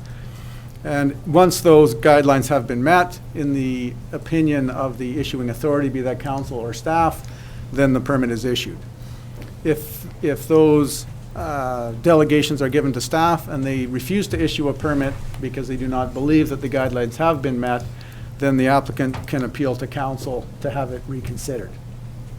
The other area that is being considered is the high hazard development permit, and those guidelines in the community plan also have a list of criteria, the most significant being a report from a qualified geotechnical engineer that is required to read any studies that have been prepared on the property under consideration, make recommendations that the property is safe, or mitigative measures that are required to make the property safe. And then once those issues have been sorted through, then that development permit is issued again either by council or by staff. And same thing applies if a staff person does not or doesn't believe the guidelines have been met and refuses to issue the permit, they can appeal to council to have the permit issued. Okay, questions of the planner, please. Councillor Carlson. you mentioned that for the downtown development permit, there's a way, if it's a higher than $50,000, it comes to council. Is it possible to do something like that for specifically the environmentally sensitive development permit? So if there was a super sensitive area or perhaps a very large development, or is it really complicated to try and split that one up?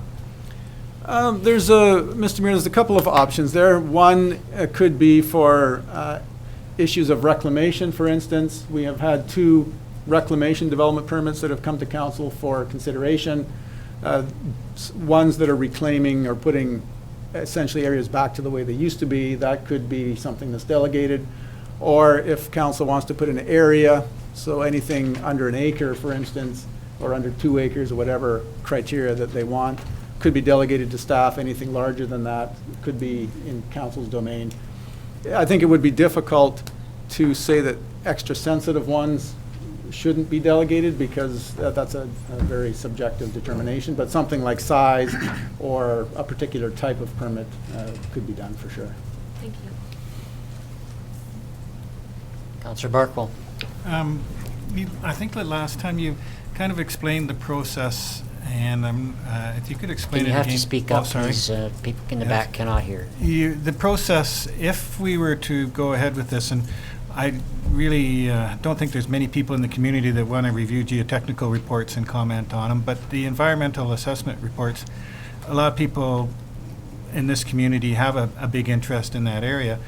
If this was to be delegated to staff, and there was a large subdivision, say 5 acres or something, that in the environmentally sensitive area that required a report, is there a step in the process that people would still, be alerted to that report and have a chance to comment on it and write letters or whatever, if it was delegated to staff? The short answer, Mr. Mayor, is no. Generally speaking, an application comes forward, and even if it's an application to council, it does go on the agenda, but typically there is no opportunity for, other than at the beginning of the meeting, for interested citizens to comment. But, Ian, you should back up a minute. In that particular case, if there was a rezone involved or a variance permit involved, you would talk about the environmentally sensitive areas at the time. This is an extra level. It's a development permit, but in the course of a rezone. Did you want to speak to that? Sure, that's and that's a very good point. This is one little piece of a very long trail of the development process, and we'll see that when we get to the next application on council's agenda. There are, if there's a rezone, like for Hunters Hill is a very good example. There was an OCP amendment required for a neighborhood plan that was fully discussed and debated by council, which was an OCP amendment. Then there was a zoning issue with respect to cluster zoning that was brought to council, fully debated, and that spoke to the environmental issues as well. Those applications had an environmental assessment. Then when it came down to the actual development permit for the environment, that technical process of getting your permit is not issued until you've met all of the criteria that are in the guidelines. And there certainly is some discretion with respect to that. And then once that's done, there's one required for in that particular case for wildfire, that the fire chief will issue when he's satisfied. And then there's the subdivision approval that may require variances depending on what they're doing, and requires approval from the engineering department, et cetera, et cetera. So that these 2 development processes, the development permit for high hazard or for environmental sensitivity, are rarely the only approval that will be granted for a particular development. So in a short version of that, environmental stewardship of any proposed development shouldn't rely on the environmentally sensitive DP. That is a piece of it, but that should be an integral part of the conversation right at zoning or at variance permits. That should be integral to your conversations. They're not waiting. And in Hunters Hill, for example, that rezoning had been done beforehand, and that's why the process was somewhat different than a new application that you would be looking at now. Councillor Barkwell. So if there was a new rezoning application, with that application, would there be attached an environmental assessment report that people would be able to review prior to the zoning application coming to council? Mr. Mayor, generally speaking, they would, and a perfect example is the rezoning that was down at the Woodbridge property in Trout Creek on Nixon Road. And they came in for an OCP amendment and a rezoning. Because part of the property was in an environmentally sensitive area, we required them to provide an environmental assessment report prior to considering the zoning, and that resulted in part of the property being zoned RSD 2 or 1, I can't remember, and part of it being zoned for preservation and protection, exactly because of that report. So in that particular case, when they now come to subdivide, they don't need a development permit because that area of sensitivity has not been made available for development, and it is now dedicated park.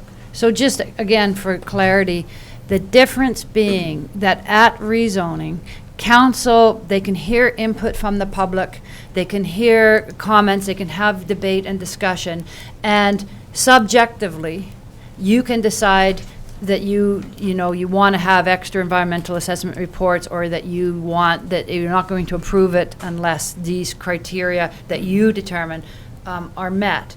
Whereas with a development permit, that's what the difference is. A development permit, if it says this is what you must meet, no matter if you want to change it or be more strict on it, if they meet it, that development permits are challenged regularly in court because they must meet the criteria, as opposed to at rezoning where that's where council needs to make sure that you do your diligence at that point, even more so. Councillor Holmes. What difference does it make to staff time, whether they come to council or not? I'll start and then Ian may add. I think this was, I don't think there's a great deal of difference because we review them in detail anyway on our environmental planner would review them. So from this was driven from a request from council to have a look at it.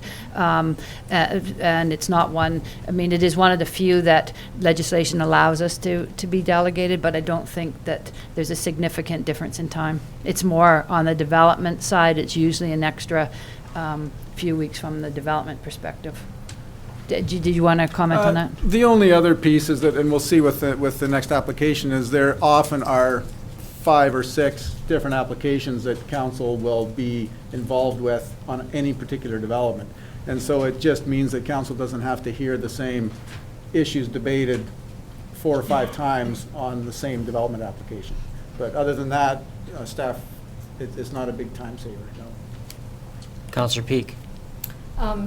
Through you to the planner, since we meet on a regular schedule, there isn't an undue burden of a time constraint or time approvals for our applicants, are there? I would say no. No. I'd say it's perception. I know since I've come to Summerland, the most common comment I get is the number of permits that are required in Summerland compared to some municipalities, but there's other municipalities where there would be more, but yeah, so. Councillor Traynor, then Councillor Barkle. Through the mayor to... Speak up, please. To Mr. McIntosh. Just wondering, what do other communities the same size as Summerland or in the Okanagan Valley do when it comes to these kind of things? We haven't done extensive research. I know at the coast, it's common practice to have a development permit board, much like our advisory planning commission. Development permits go to the board adjudicates them and issues them when they're happy. They rarely go to council. In smaller municipalities, most of them go to council because there's simply not as many. In the valley here, I'm not sure exactly what the split is. Some are delegated, some are not, and some aren't. Okay, thank you. Councillor Barkle? Yes, I think that our developers often die a death of 1,000 cuts with all the regulations and such that we put on. And these development permits are, these are only 2 of, and I can think right off the top of my head several others that I was hoping maybe were coming first, but in any event, that council should, as a sort of a policy to try and streamline development in this community, consider seriously anything that we can do to reduce that regulatory burden. I think, Councillor Barker, we're starting to get off questions of staff before we have a motion. Oh, we don't have the forward motion, yet. I'm sorry, Okay. yeah. So council should determine whether or not, first, because it was the public hearing today, you should be determining if you want to consider third reading, and/or if you want to consider third reading and adoption, or you want to delay and have it on the next council meeting. But there's no new information that can come if you do decide to put it to the next meeting. You can't. It's not possible to have any discussion on the matter. Councillor Peak, then Councillor Carlson.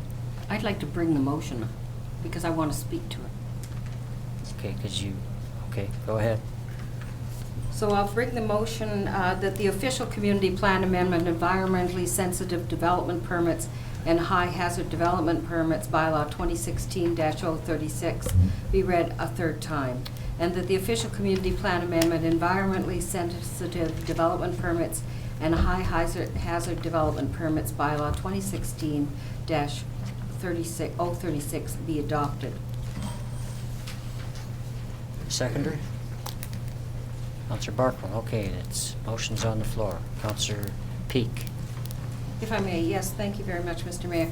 I object to this motion. I believe that council in a continuation of oversight on both of these environmentally sensitive and the high hazard development, that we have a duty of care and responsibility. I believe it creates transparency. I agree with many of the statements as presented by the public that came and spoke earlier in the meeting. I believe that if we continue the oversight, that it allows for education, it creates awareness in the community, and we know where development is coming that does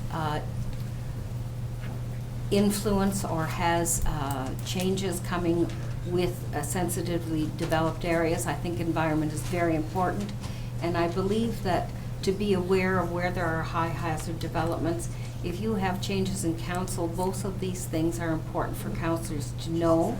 And again, if the profile is not at the council table, then the public themselves are not as aware. I do agree with the discussions from the public member who spoke about that it is much harder to come through and speak to a staff person and in any way to know in advance if you're not in a circulation area on a particular application, whereas it is at the council table, it provides that public profile. So I do believe that it should stay at the council table. Thank you. Any other discussion points? Councillor Carlson? I would like to say that I agree with Councillor Peak on this, and I also think that it's important to realize that now that we've had this conversation, or we're having this conversation, and we as council get a chance to continue to have some oversight, whether or not, if it's a checklist, that's fine, but, maybe there's something on that checklist that needs to be questioned a little bit further, and I think it's really important to be able to do that.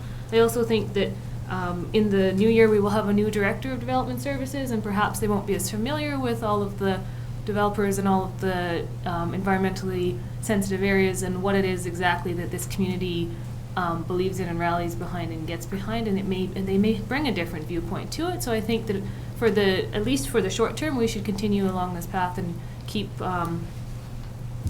having some formal oversight.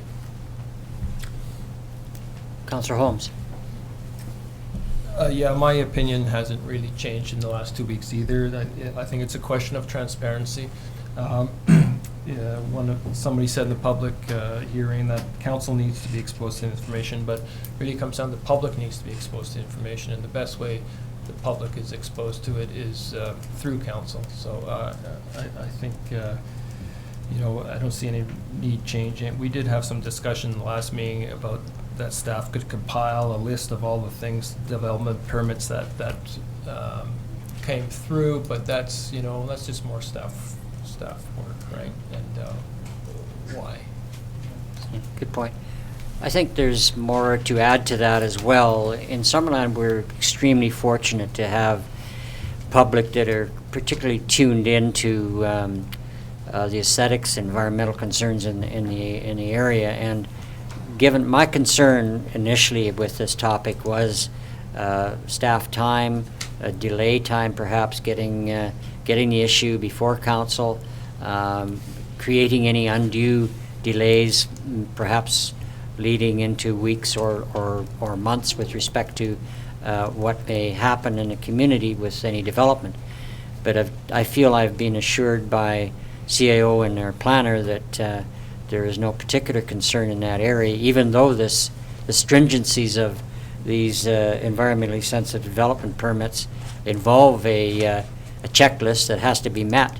I think the opportunity that we have to examine these things a little more carefully, and for the public to have more opportunities to oversight, is probably a good thing.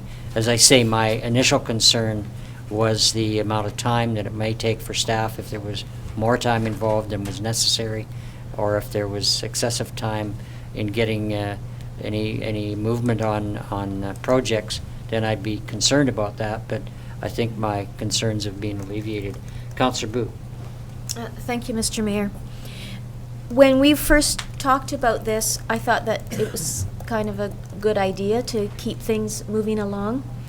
But after listening to a few members of the gallery tonight, and also, spending some more time thinking about it, Hunter's Hill, for me, that was the one that's like, oh man, do we have to go through all of this? But I realized it was kind of an after the fact kind of policy in place.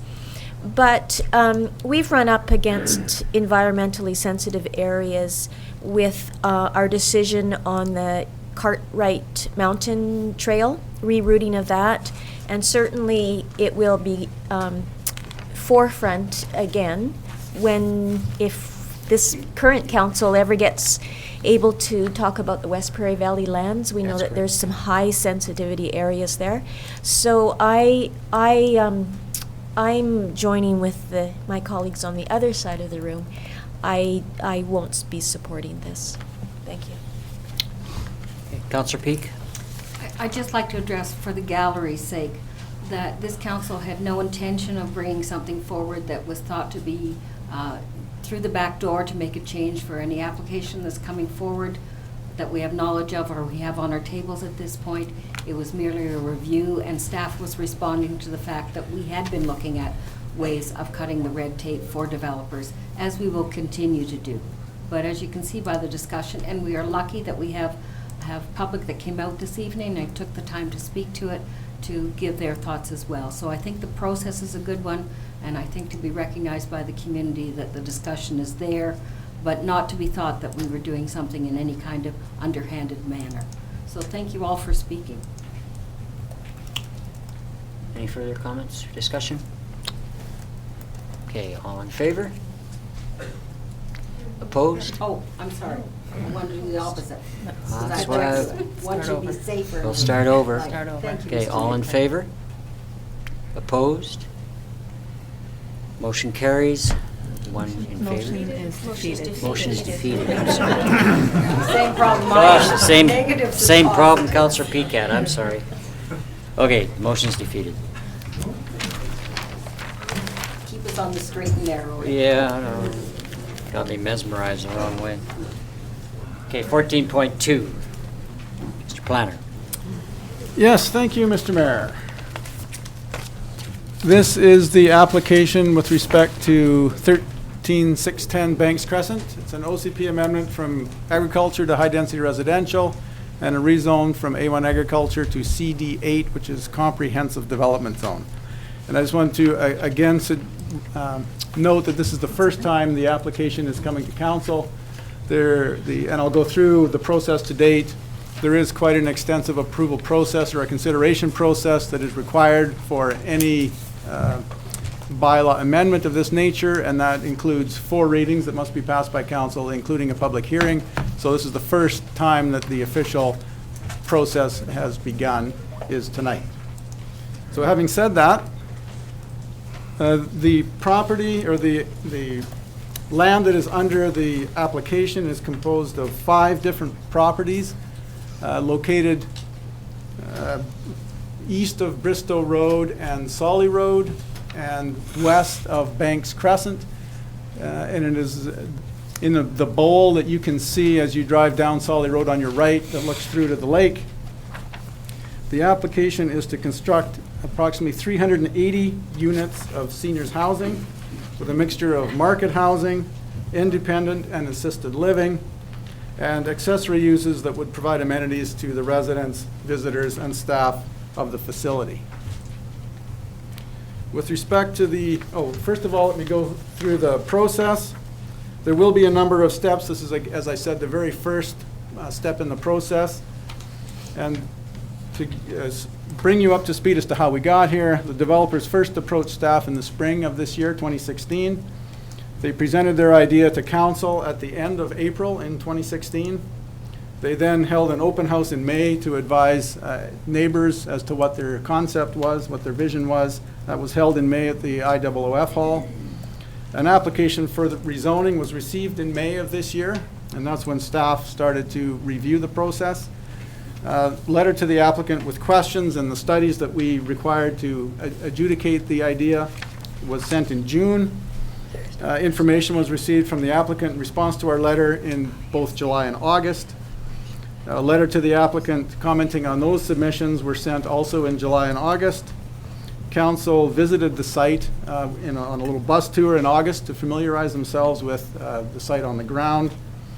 2 more letters to the applicant sorting out issues were sent in September, and we received information in response to that submission in October.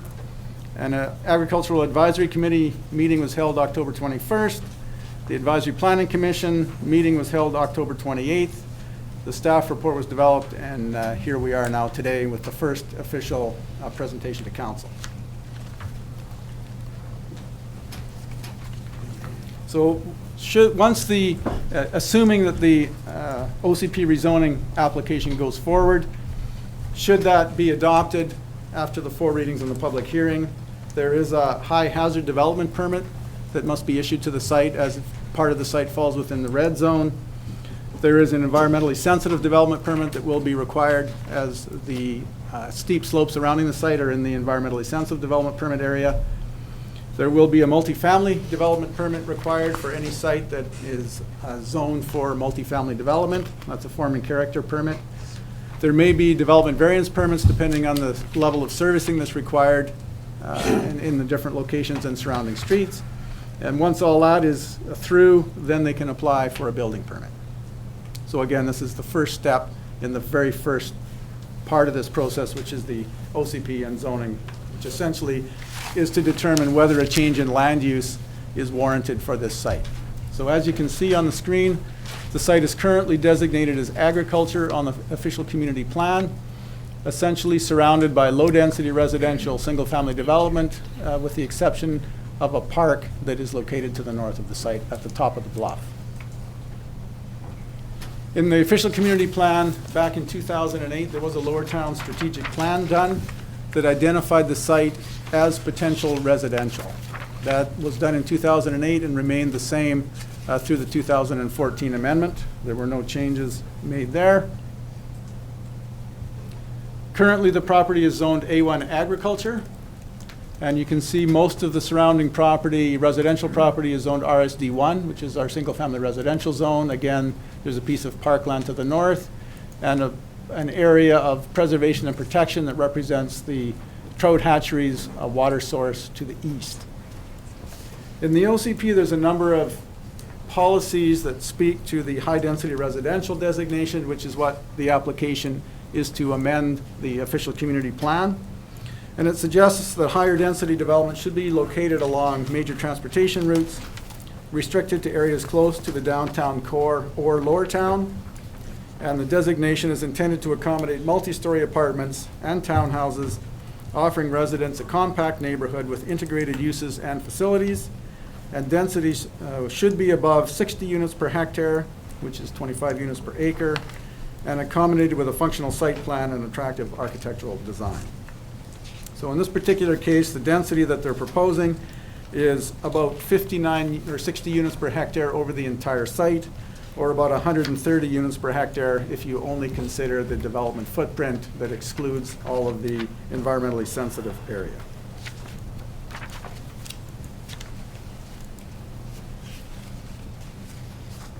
Now, the proposed development does not appear directly compatible with the majority of adjoining uses. However, there is a significant separation both vertically and horizontally to integrate the development. The existing topography acts as a significant buffer from surrounding residential uses. Primary objective of the official community plan is to ensure that future residential developments are located where they can be efficiently serviced and linked to the existing infrastructure without the taxpayer needing to contribute capital investment to or operating costs. This particular property is located within the district's urban growth area, which is where additional residential, commercial, and industrial development should be focused. As I mentioned before, a portion of the property is located within the high hazard development permit area, so will require geotechnical oversight before a permit can be issued. A portion of the site is also located in our environmentally sensitive development permit area, so an environmental assessment will have to be done before that permit is issued.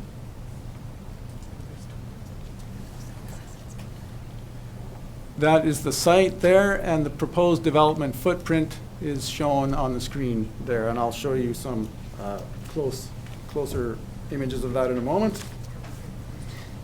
There are a number of secondary plans in our official community plan that speak to this issue. The first, as I mentioned, is the Lower Town Strategic Plan that suggests this area is identified as the Shaughnessy Springs in Lower Town in the strategic plan, and the area is identified for additional residential development, encouraging increased residential densities. New development must be sensitive to surrounding character of the neighborhood, hazardous conditions, safe access, and address the need for affordable and/or seniors housing. The district has an agricultural plan that describes support for the integrity and stability of the agricultural land reserve, and the plan describes the importance of managing the interface between farm use and non-farm use. And in this particular case, this property is not located in the ALR, and buffering should not be an issue with respect to agriculture, as there are no agricultural lands adjacent to this site. The district has a new cultural plan that identifies Summerland's cultural values and suggests that one of the annotations in that document is that the decisions reflect Summerland's cultural values, and the values are identified as the arts, community character, quality of life, history, heritage, and agriculture. So with respect to this particular proposal, the proposed development doesn't appear to significantly affect the arts or history and heritage within the community. The project will likely have a more significant impact on the neighborhood character rather than the community character as a whole. The addition of 350 new units could add between 500 and 800 residents to the community. Community amenities proposed with the development, which I'll speak to later, will significantly enhance the pedestrian experience in the neighborhood and better connect this area to the downtown core. While an agricultural business will be lost, it is an isolated parcel that would not significantly impact the agricultural nature of our community. Now, with respect to the zoning bylaw, the zone that is being proposed here, which is included in the package, is the comprehensive development zone. And those zones are essentially created where there's a particular use that doesn't fall within one of the district's current zones in the zoning bylaw. In this particular case, the development zone is specific to this development. It permits a seniors housing project comprised of 5 separate buildings, intended approximately 230 units of market housing for seniors, 100 units of independent living, and 50 units of assisted living. The concept is to allow seniors to age in place and move to different sections of the development as they age and require greater levels of care. The development is predominantly 6 stories in height, above 3 levels of underground parking. The living space will be constructed of wood frame over concrete parking structure. As I mentioned, the uses and regulations with respect to the CD8 zone are included in the package.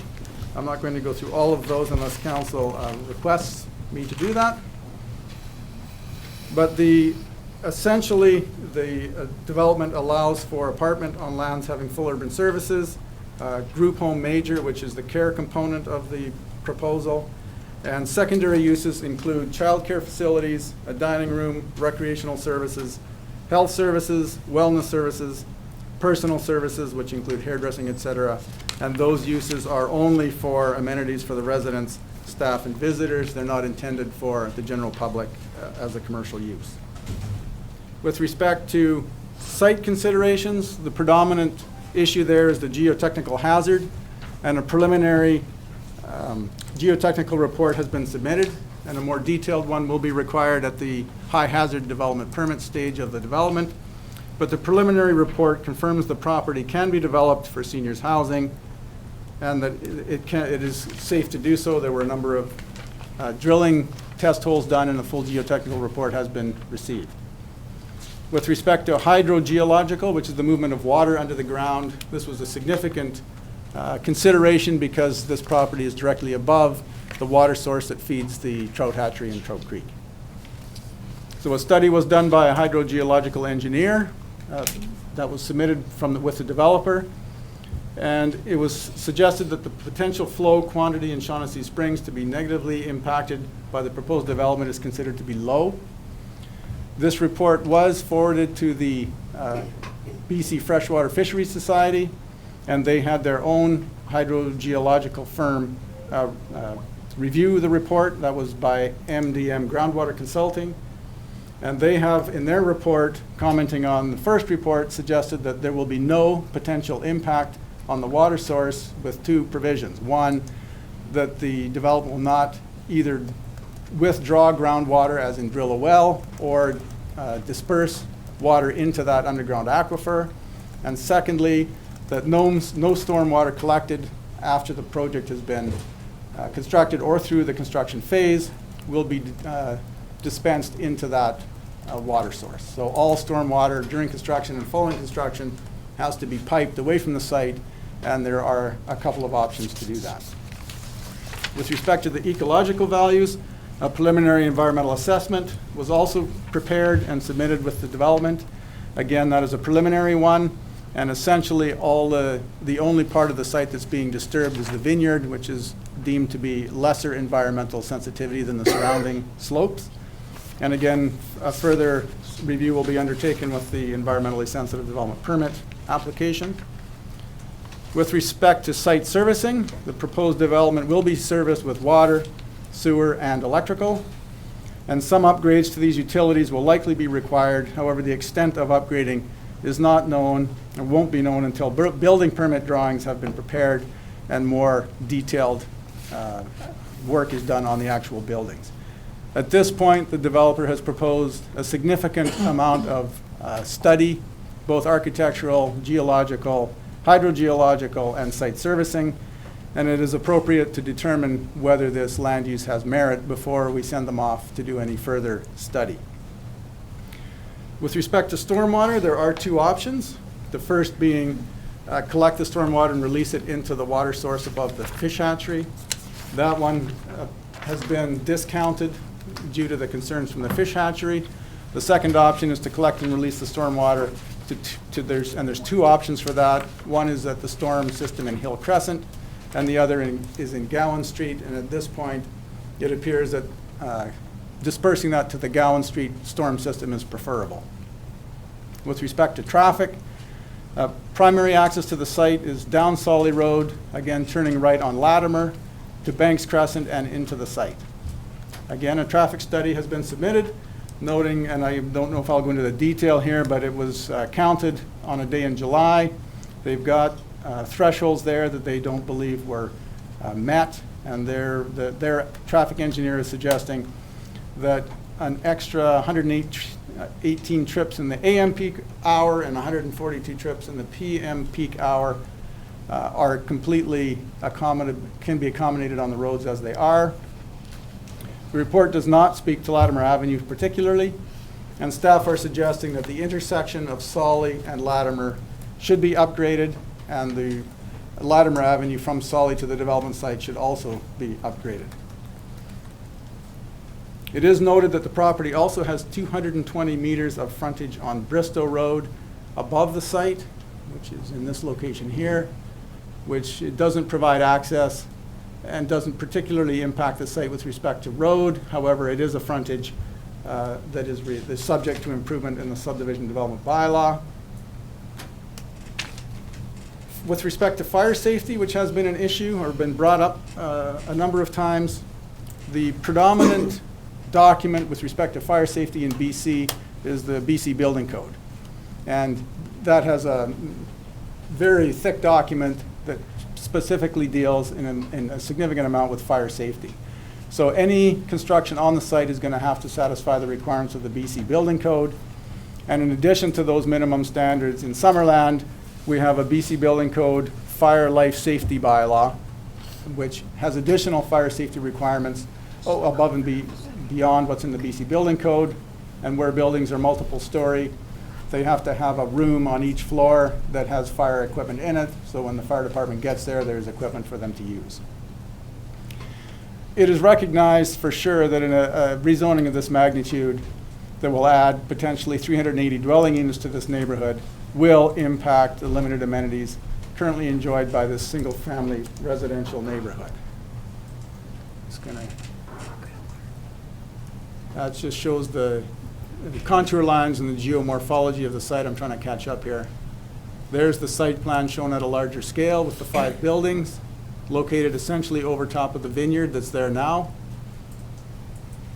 And there are some images provided that show what the development might look like. Now, the community amenities, again, as I was saying here, the developers recognize that impact is going to be placed on the neighborhood, and they've offered a number of amenities in support of the rezoning application. And these include upgrading Latimer Avenue from the intersection of Solly and Latimer to the development entrance. They include upgrading the intersection at Solly Road and Latimer Avenue. They include constructing a sidewalk from the development site all the way up to connect with the underpass at Highway 97, and a pedestrian walkway in the McDonald Street right-of-way for connecting pedestrian only from Gillespie up to Solly Road. And in addition, there are 5 power poles. They're going to have to relocate. There's a whole pole line going down this right-of-way from Bristow Road down to Lower Town. All those poles are going to have to be removed and the electrical line relocated around the buildings. And they're also considering, as part of that construction, to remove the power poles that are located in this location. So with respect to circulation, staff have been working on this particular application since it first came in May. It has been referred to the Freshwater Fisheries Society of BC with respect to preserving their water source. It has been circulated to the Ministry of Transportation and Infrastructure. It has been circulated to the Interior Health Authority, and their comments have been attached to the staff report. It was presented to the Agricultural Advisory Committee on October the 21st. And this committee discussed the viability of the existing vineyard. And this property is one of the few remaining farms that is a relatively large parcel, approximately 7 acres of farmland. And the AAC recommended that the application not be supported as presented. The application was also presented to the Advisory Planning Commission meeting held on October the 28th. And there was significantly debated at that meeting. And the Commission ultimately passed a recommendation that the application be supported, subject to support from the BC Freshwater Fisheries Society, as the Planning Commission was significantly concerned about impact with respect to the BC fisheries water source for the fish hatchery. The proposed bylaw amendment also has been forwarded to the Okanagan Lake School District 67 as required by legislation. So with respect to the financial implications, staff have done some work with respect to the financial impact of this development on Summerland.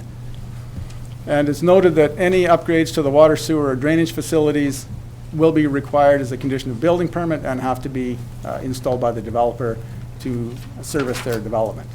So there should be no impact on the financial plan related to capital works for those particular funds. That's water, sewer, and drainage. The project will generate approximately $3 million in development cost charges through the DCC bylaw. Property taxation is estimated to increase approximately $200,000 per year for the 3 years of construction, or $600,000 in total. Increases in water user fees, sewer user fees, and electrical user fees have been estimated with respect to the 350 residential units that we were looking at. The estimated increase in water fees is $180,000.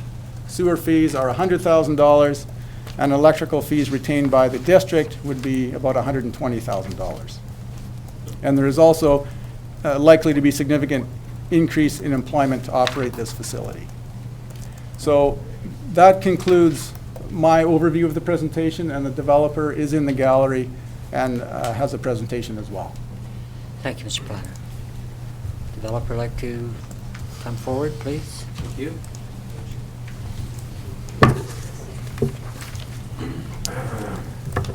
Your Worship, Council, staff, and people of Summerland, thank you very much for the opportunity for us to present this project. My name is Kirk Fisher, and I reside at 3866 Devonshire Drive in Surrey, BC. I'm a Senior VP of the Lark Group. And my name is Malik Tawashi. I am a Development Project Manager with the Lark Group, and I reside at 63219 Crescent, BC. So we represent the developer of the project, that is the Lark Group and St. Elizabeth. So the Lark Group is a 44-year-old family development and construction company that has been developing, building, and managing in the province of BC. We have built 18 similar facilities and have put up over 3,500 care beds or seniors beds or all different levels of care. St. Elizabeth is a 108-year-old charity. It's known as Canada's largest social enterprise. They have 8,000 employees, and they currently operate a large home care business, a small care business, and a large care business within hospitals. 10% of the profits of the whole project will go to the charity, and 100% of the profits from the care operations of the business go to the charity. We just wanted to point that out. So we could turn over to the first slide. Oh, I have the buttons for that. So. It'll be like a hard copy of the. Yeah, okay. Yeah, that's fine. While we're doing that, we'd like to thank Gunther and Hans and Gary here, who are the vendors of the property that actually had the foresight of this property.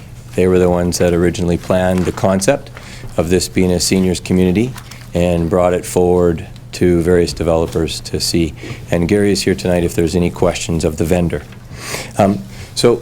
Ian has already presented this plan basically, but we just wanted to start with this plan to speak to the fact that we are outside any of the red zones, any of the environmental zones, and in a hollow or a valley such that we do not affect views from the bulk of the people of the city. Also, we wanted to point out that the location is such that a bus would be provided for the people that live there. There's substantial parking provided in the facility, but our experience has been a lot of the seniors will, and people that accommodate and live in the facility will park their cars and not drive them very often. There will be a number of amenities, and we'll get to that soon, within the facility itself. So the seniors and people that live here, all ages potentially, will use exactly what exists there and travel to the wonderful city when they have family members visit them. There was some concern about whether the project would be successful in some aspect being that location. We'd like to say that the charity is leasing the care portion on a 20-year lease. And so they're a substantial business and they will be there for a 20-year lease. So in regards to if it's going to be successful, they fully believe it is to be there for 20 years. We have the site plan. Again, Ian's presented these great plans, and his team, I can tell you, has been very thorough. We have been working on this project for 10 months. We have tried to answer and believe we've answered every question they've had about to make sure the engineering is up to speed. I am a civil engineer. We have reviewed all of the aspects, and we believe anything that we obviously touch, we have to pay for. and we have to improve, and as well the amenities that your city has negotiated that we provide. We'd also like to point out that we've been very fortunate to be able to tie up the wonderful Crawford property, and by doing that we believe we can improve the sight lines of the road in the area in general and the entrances in the area of entrance egress to the project along Latimer. The next thing we wanted to just point out was the amenities, and they're tough to see from this far away, but there's obviously a central amenity space, jumping wherever. There's swimming pool, there's amphitheater, there's a lounge, there's of course a wonderful shade and cover, there's a wellness area, there's a pickleball areas, and I'd like to speak to wellness just for a moment. The Lark Group, we are a developer on Innovation Boulevard at the City of Surrey.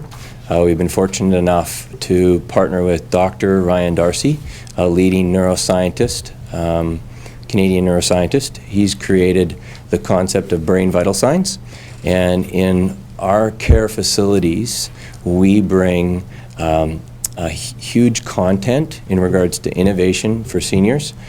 We have a portable neurostimulation product that we're working with that assists people with CP, dementia. We're very close to having FDA approval of that product. Also, St. Elizabeth, they have their own telehealth program. So there was also a concern about doctors in the area. They've had very good experience with nurse practitioners and doctors within their telehealth program to improve the level of care wherever they go. And they also have their own university. So they have a university that provides training for their team. They also invest in innovation substantially, and as a social enterprise, all of their profit that they make go back to the communities they operate in and the technology that they do to improve the lives of seniors every day. There's a number of, obviously, we were able to get quite a long flat path in regards to people being able to walk. It'll have obviously a nice amount of rest areas as it zooms along, and it'll be interwoven with the remaining vineyard area. And because it follows a contour line, it'll be extremely flat, which is nice. It actually walks through one of the building, so you walk by the restaurant area, you walk by a lobby, you go out and around all of the buildings and come back. There's a number of areas where you can tie in, and where you tie in there actually are stairs, if you could imagine, because you step down too. So it's not wheelchair accessible down to some of the areas, but it's wheelchair accessible all the way around, and each area has wheelchair access. I'm not saying it isn't, I'm just saying from the path there isn't wheelchair access to every different aspect. I think Ian also touched on the economic impacts. We wanted to speak to the fact it is a $100 million capital investment.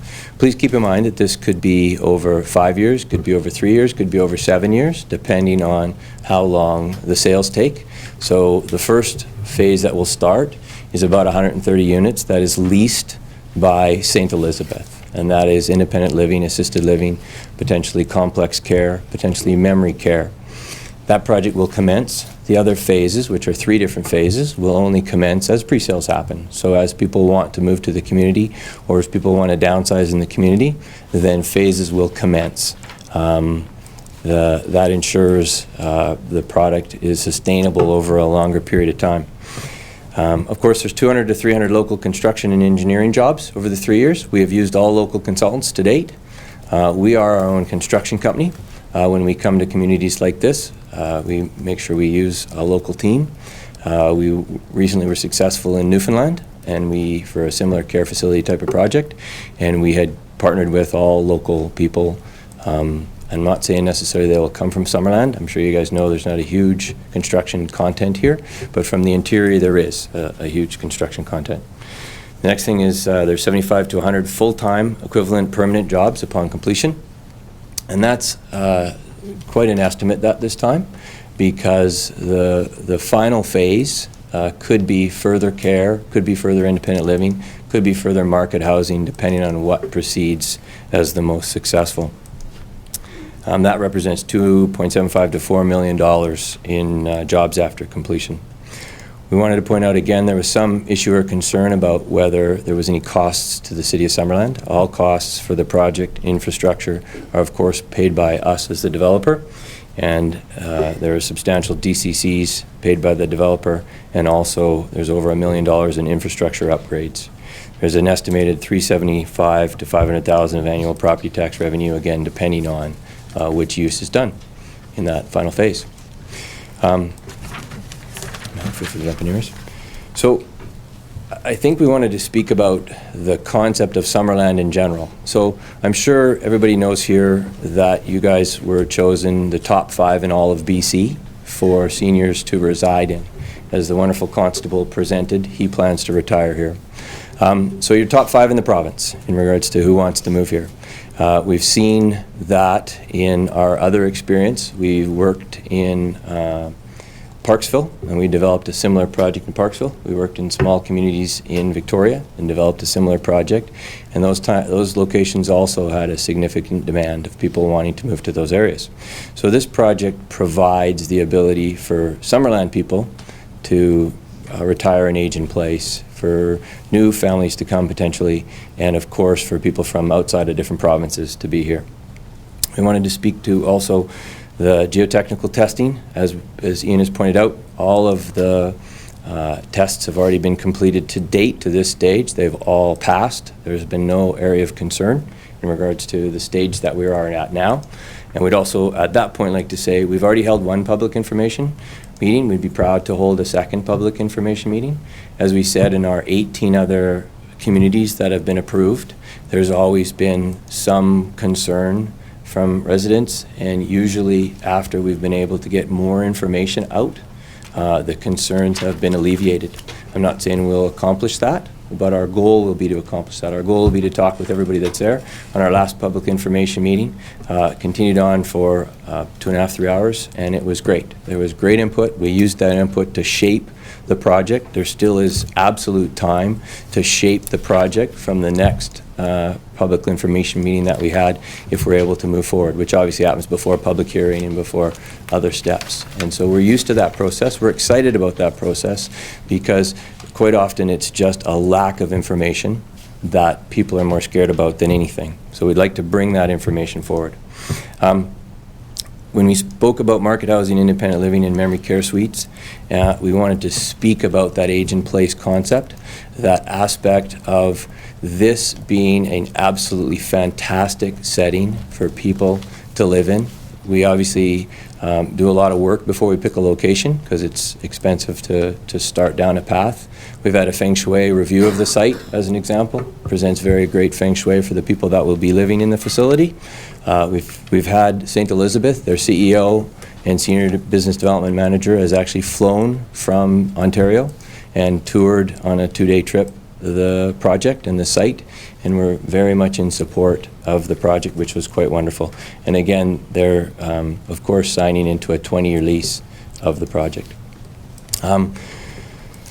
Social and logistical. So we've spoken already about the amenities, the pickleball aspects, the health and wellness, the amphitheater, everything that's within the facility is such that the people that live in the facility will have a wonderful approach in their life, a wonderful aspect of what they do in their life.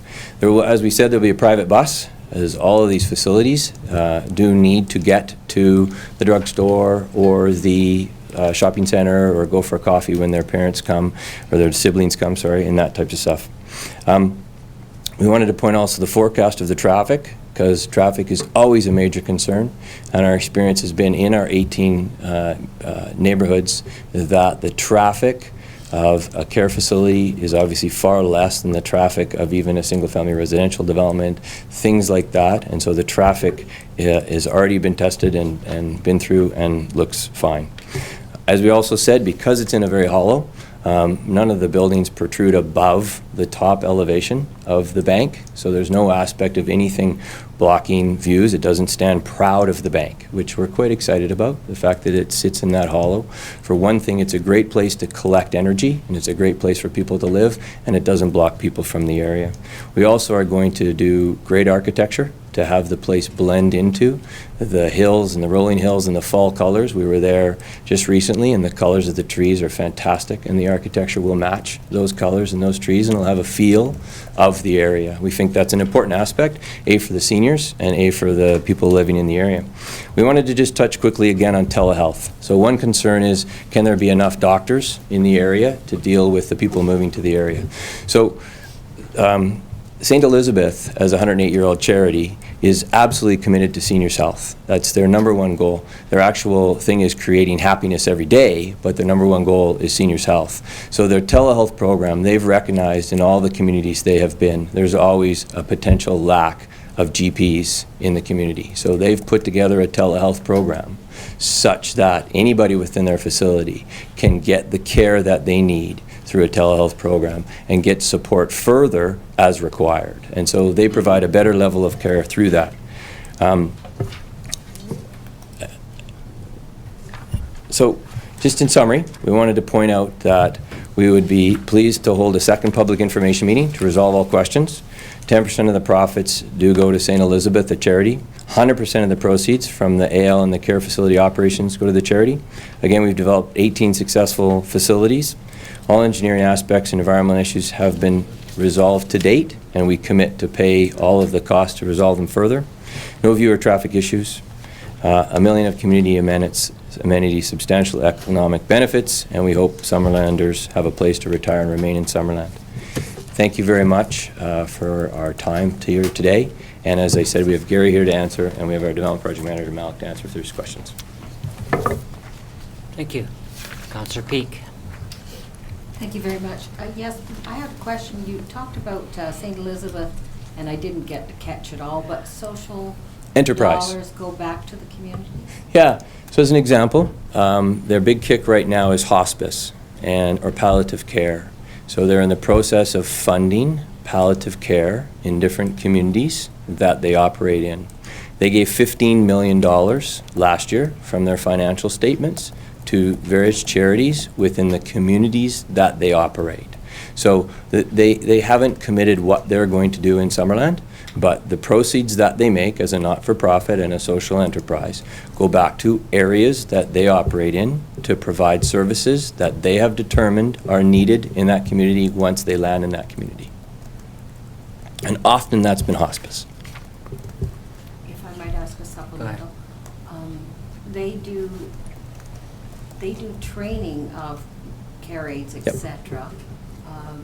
Does that mean that they would supply the people that would be working there, or would people that are already trained within the area or neighborhood be able to apply? How does that work? Great question. So of course, it would be great if they could hire local people. It's easier for them to deal with. The next thing they have, which is wonderful, you guys, is this facility won't open for 2.5 years.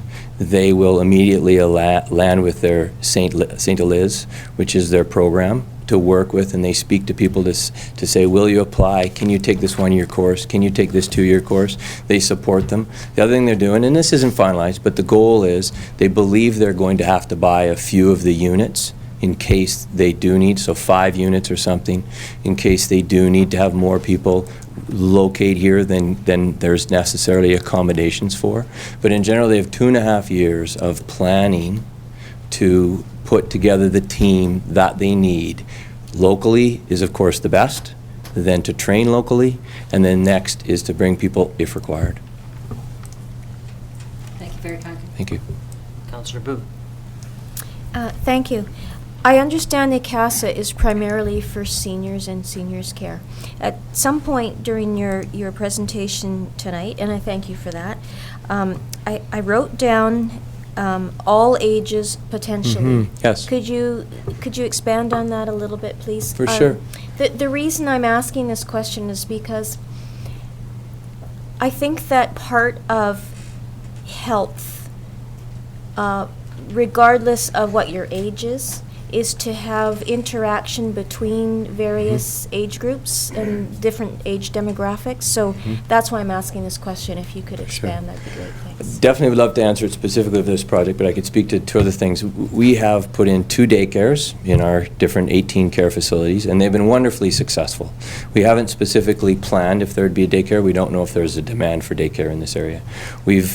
On our project in Fleetwood, there was 3 phases, and attached and appropriately beside it was a school attached. Like, it was just a wonderful project of different phases of all different levels of care. What we're specifically speaking to, and Ian, could you maybe touch on building E, if you have the controller? The top, yeah, right there. Okay, no, sorry, that's D. To the top right. Sorry, I can show you. So you guys, Sorry. this project right here, this building, that building is on a separate legal title already. Okay? And so the plan that we have for that building is to wait to see what is needed in the community, okay? It won't have any restrictions of age on that building. It would be based on what was needed. So as an example, if we were successful in winning an RFP for care or an request for proposal from the government for independent living or some aspect of that, then that could be a building that could be specifically designed for that. We had Eloy, who is a consultant out of Holland, that created Dementia Village as an example. And Dementia Village is a fantastic facility where people that have dementia can exist in a village and they can walk around. The next thing that could easily be there is that could just be a project for families. It could be sized such that families could afford it. It has good access. It has an amazing view as well. The plan for that project it will be determined as we develop the project. And that's nice in the concept of the phases. So the top 2 pink buildings are going to be strata titled, okay? And so we will be committing to what those buildings will be. And those buildings will be 55 and over. In regards to, once we strata title them, it's tough to change, and as you guys know, it's tough to get out of strata, so those projects are committed to. The bottom, the yellow building and the blue building, will be on a separate legal piece of property. They will be leased to St. Elizabeth for 20 years, and they will be different levels of care, as I was saying. The building on the right, as we've said, will be a separate property, will not be part of the strata, will not be tied in, and hence can be whatever project is needed for the community. Thank you. Anybody else? Councillor Holmes. Yeah, I have a question for somebody regarding the traffic impact. You speak right into the mic, please, Councillor. Regarding the traffic impact study. It said Sully is considered a collector road with a threshold of 800 trips per day. I just wonder if someone could you explain what are the different types of roads and what are the thresholds of each type? Would you like, Your Worship, your team to answer? Or? I can partially answer that. Unfortunately, our Director of Engineering and Works is not here. In our bylaw, we have local roads, we have collector roads, and we have arterial roads. Arterial is essentially the highway. Collector roads, we have identified on a community plan, which are basically Quinpool and Nixon Road down in Trout Creek, and there's a few, Johnson Street, there's a few others that essentially collect traffic from residential roads and feed them into the larger roads. I don't know the thresholds of each at all. The traffic impact study suggests that 8,000 trips a day is the threshold for a collector road. That's beyond my level of expertise to know what the threshold for a collector road or a local residential road is. There's an RTAC standard, which is the transportation engineers, which I'm sure the Public Works has a copy of, and we can find that out for you, but I don't have that information.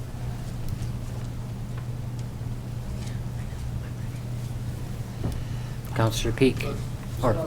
Okay, go ahead, Councillor Holmes. So, yeah, I mean, that was kind of my question, is who sets these threshold limits and where does that 8,000 number come from? My understanding, Mr. Mayor, is that comes from RTAC, which is a traffic engineer's handbook, if you like, and they have standards for trips per day and trips per hour and thresholds of different standards of roads, and there's a handbook that people go by.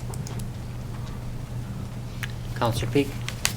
Yes, I'd like to say that it was nice that the traffic study was done in the busy time of the year much as the environmentalist spoke to earlier in the meeting, it's just like counting animals. I've seen counts done in November or early January when you're not likely to get good counts. So I'm pleased that the traffic study, the preliminary one, was done in that time frame. Your worship, your team did a good job making us do it then. Anybody else? Councillor Trainer. I note here that a preliminary report has been done on the geotechnical hazards, and that a more detailed review will be required if this goes along. What happens if something else comes back, or are you expecting more information to come back? I guess what does the scope of preliminary mean exactly? Sure. I mean, I guess the key would be we are outside, or we aren't touching any of the environmental areas or any of the red zone areas. A report is still required. So a report digs down, tests the soils, and says, is there an issue here that we didn't think of, or we should have made it a red zone area? Okay, so the engineer does the test and confirms that there is the stability that would have been assumed when it wasn't made a red zone area. Okay, so that's a preliminary test. If we proceed and there's further tests and they become negative and they become a red zone area, then our project has to step back from that further red zone area. But of course, the engineer has done the level of test that he think warranted to be able to give a preliminary approval, or he wouldn't have given that. Okay, thank you. And that was a local engineer too. Mr. Planner. Just further to that, I think as the project goes along and more details come by with the architectural design, that there may be geotechnical issues that are specific to the building permit. So whether it's spread footings or whether there's some drilling necessary, or whether buildings the construction has to be different based on loads. So the preliminary geotechnical review says that the area is stable if they build in a particular spot or stay out of a different spot. And then as the design crystallizes, there's more geotechnical work required to build a specific building in a specific spot. And that we haven't got to yet. Okay, Councillor Trainer. Through the mayor to the planner, does this report at all talk about the surrounding area, like the homes that are above on the banks? Or does it just talk about the specific project? It basically, in this particular area, Mr. Mayor, suggests what the slope is, where the 2-to-1 line is, which is the rule of thumb that you stay away from, and is made sure that the buildings are located outside the zone of hazard. So it doesn't really, it basically says if you build it in the locations as shown, it will not impact the existing slopes, so there should be no impact on the surrounding homes above the slope, essentially. Okay, thank you. Okay, I'm just going to interrupt here because it would appear as though we're going to go past 10 o'clock. So what's council's wish? To continue? We need a motion to that effect? Or do you want to temporarily adjourn the meeting to another evening, like tomorrow evening? Would you prefer to go ahead now with the rest of the meeting, or which we need a motion for? You'll need Councillor. a unanimous motion to go after 10, or a majority motion to Yeah. two-thirds. Two-thirds. Councillor Holmes? I'll move we go after 10. And I'll second it. Okay, thank you. All in favor? Thank you. Thank you. Carries, so we can proceed. Councillor Boot. Thank you. To our planner, we've heard about preliminary geological tests and environmental assessment, preliminary. I'm wondering if there is a requirement for any, like, hydrological tests to determine where water might be in that area? Or is that, I'm not sure if that's part of the process or not. Could you comment, please? Yes, Mr. Mayor, there was a requirement for a hydrogeological study, and that was preliminary, primarily because of our concern with respect to the fish hatchery water source. So a hydrogeological engineer, separate from the geotechnical engineer, did go on the site. They did drill down. The underground water source is 30 meters-ish below the development site, which is pretty much where the water source is at the bottom of the gully there. And they have done a report on the quality of the water, the quantity of the water, the risk to the water source, and then that report was forwarded to the Fisheries Society and they had another hydro or groundwater engineering firm review that report, and we have that back as well. So there was a hydrogeological study referred to the fisheries, who have also had their expert look at it. We have both those reports. Okay. Councillor Barkle. Earlier, we had the discussion about the public's involvement in environmental assessment reports and hazard zone reports and such. When would those reports be available for this project for people in the, the public that are interested in looking at them and satisfying themselves about those reports? I'm expecting that those will form part of the public hearing package. Okay. So all of the reports, staff reports, all the engineering reports, all the information that we have will be part of that, I believe. Should we move to a public hearing, then as Ms. McIntosh just stated, there will be all the correspondence that's received, any of the reports that received will be available. Those that can be posted will be, and others will be available at the front desk. So, just a minute, Councillor Peak. So are you suggesting then, when would that material be ready? I mean, would it be available on our website earlier by a significant time frame? Earlier than what? Well, it's hard to say, but I mean, at what point will be available? Well, I think it'll depend on what council does. So if council's moving forward with the next step to get some public consultation, then we would gather the material, and everything that we have would be made public, and as any new information comes, it would be made public as well. Okay, thank you. Councillor Peak. Yes, just a question, if I may, in terms of, I know that there's been an expression from many people that have written in about noise and the factors around this location, because it is an amphitheater, you're in this valley, and what kind of mitigation measures might be taken on the HVAC system or the air conditioners or whatever that would quite let you vent above on the rooftops. So that's a good question for sure, Your Worship.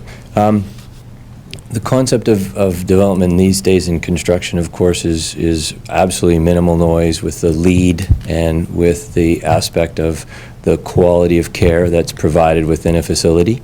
So we would ascertain to develop the highest quality of care that could be delivered, which means for seniors is the most peace at night in regards to property. The light, as an example, won't mitigate outside of our property, won't mitigate into the light, into the windows of the people. The sound would be attenuated and removed from the bedrooms of where the people operate.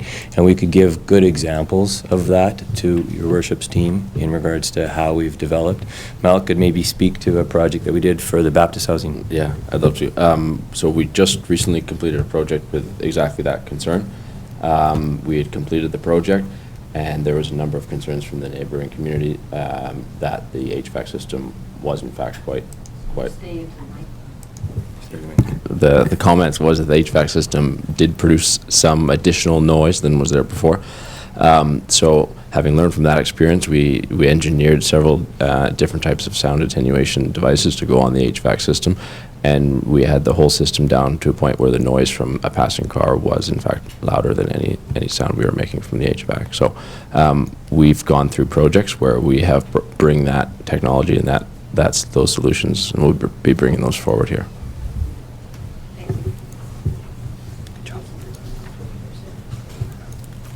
Any other questions from council?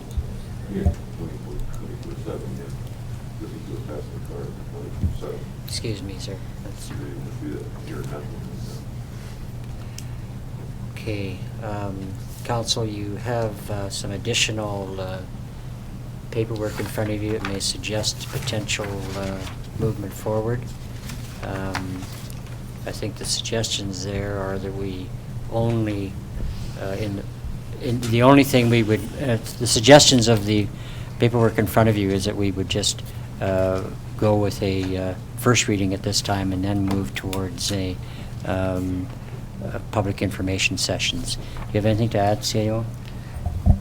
No, that's just in response to council's question. If you weren't ready yet to go and do 2 readings and move to public hearing, what an alternative might be. So that particular possibility might be to give it a first reading that simply gets it on the table and provides the framework on what we're looking at, and then schedule or have staff schedule a public information session before the public hearing. The reason you may want to do that is to allow for dialogue. A public hearing is scripted by legislation. So you have a public hearing, the public stands at the podium, they tell you their thoughts, and there's no interaction, council and the public. Whereas if you schedule a public information session, separate from the developers may want to have one as well. But if council has one where you can have interaction, a less open house information session where you can actually talk through some of the concerns and some of the process, what things have meant, going through some of the reports that Council Barkwell were talking about. I think that usually bodes well prior to a public a formal public hearing. And then the thought in the discussion that I was having is that you may want, from discussion, given the time of year, may want to wait until January to have that scheduled because of Christmas time, but that would be your discussion. So that's the thought on that particular document. Okay, Councillor Peak. I appreciate the information from the staff because I certainly did have some concerns about the timing of the year, the time of year that you might do public hearing. I think we should have an information session before we come to the public hearing portion. I'd like to request clarity on if we do introduce the motion with a first reading. That doesn't commit us to anything. That gives us the opportunity to work forward on the process and to get more information out there.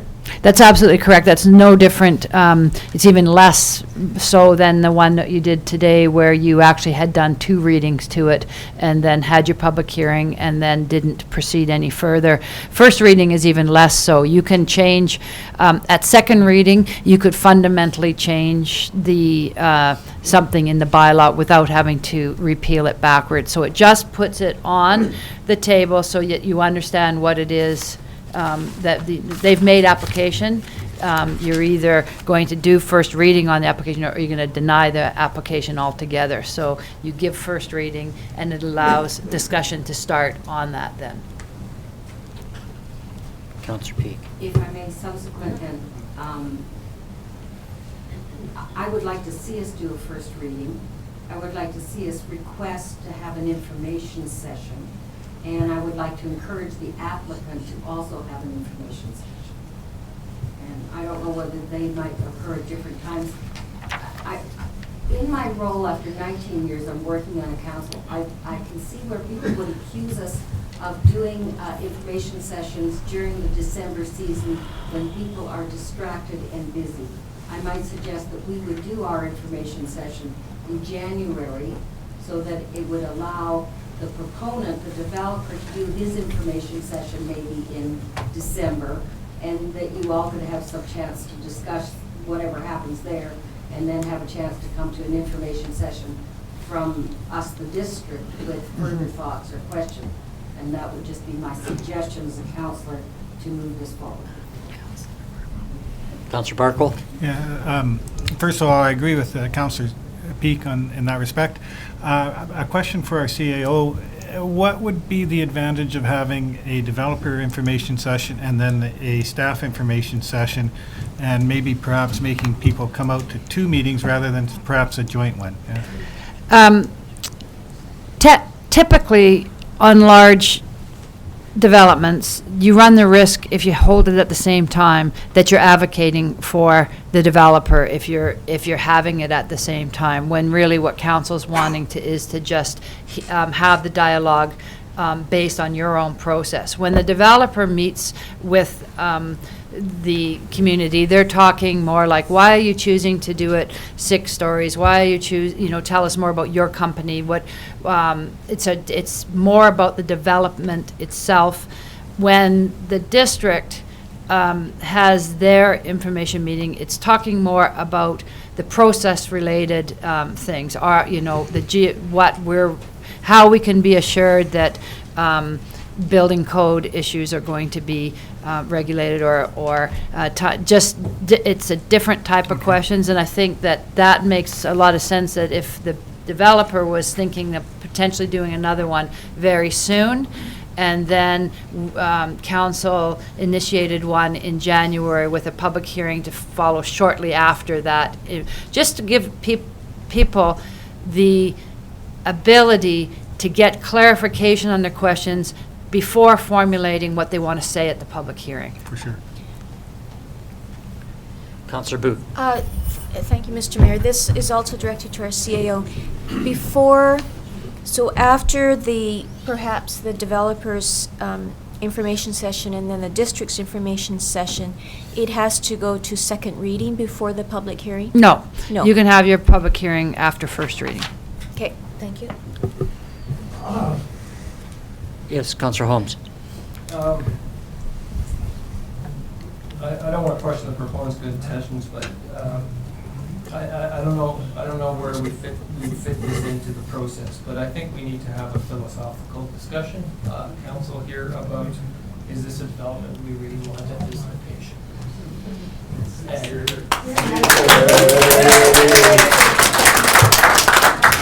I'm torn about whether to do that right now, or to take the first step and have a public hearing here, as the public says. I think, Councillor Holmes, listening to, we've had the CAO explain a few things to us with regard to how we may approach this.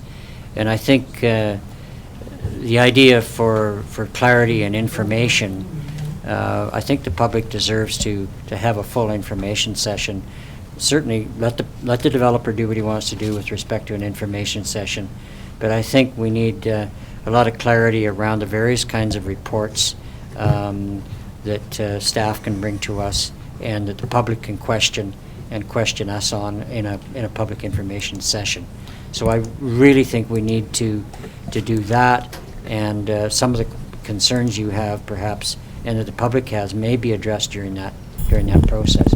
COA? What you could do also is have another meeting between the public information session and the open house, and when you schedule your public hearing, so that if you had your open house and you had the feedback from a number of public, and then before you made the decision to proceed to public hearing, you could have a further conversation.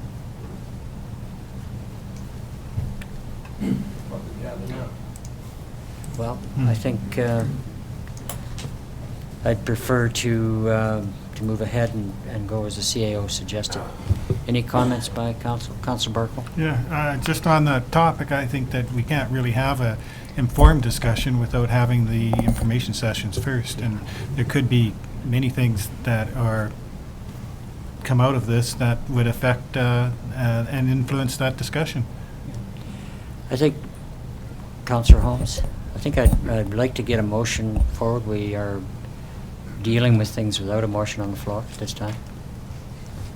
And One way or another, somebody should bring a motion forward and then you can have that debate. we have some suggestions here, and Councillor Carlson? Yes, I will. We have to do 4 separate motions here, correct? She can bring whatever she wants to bring forward. Okay, go ahead, sorry.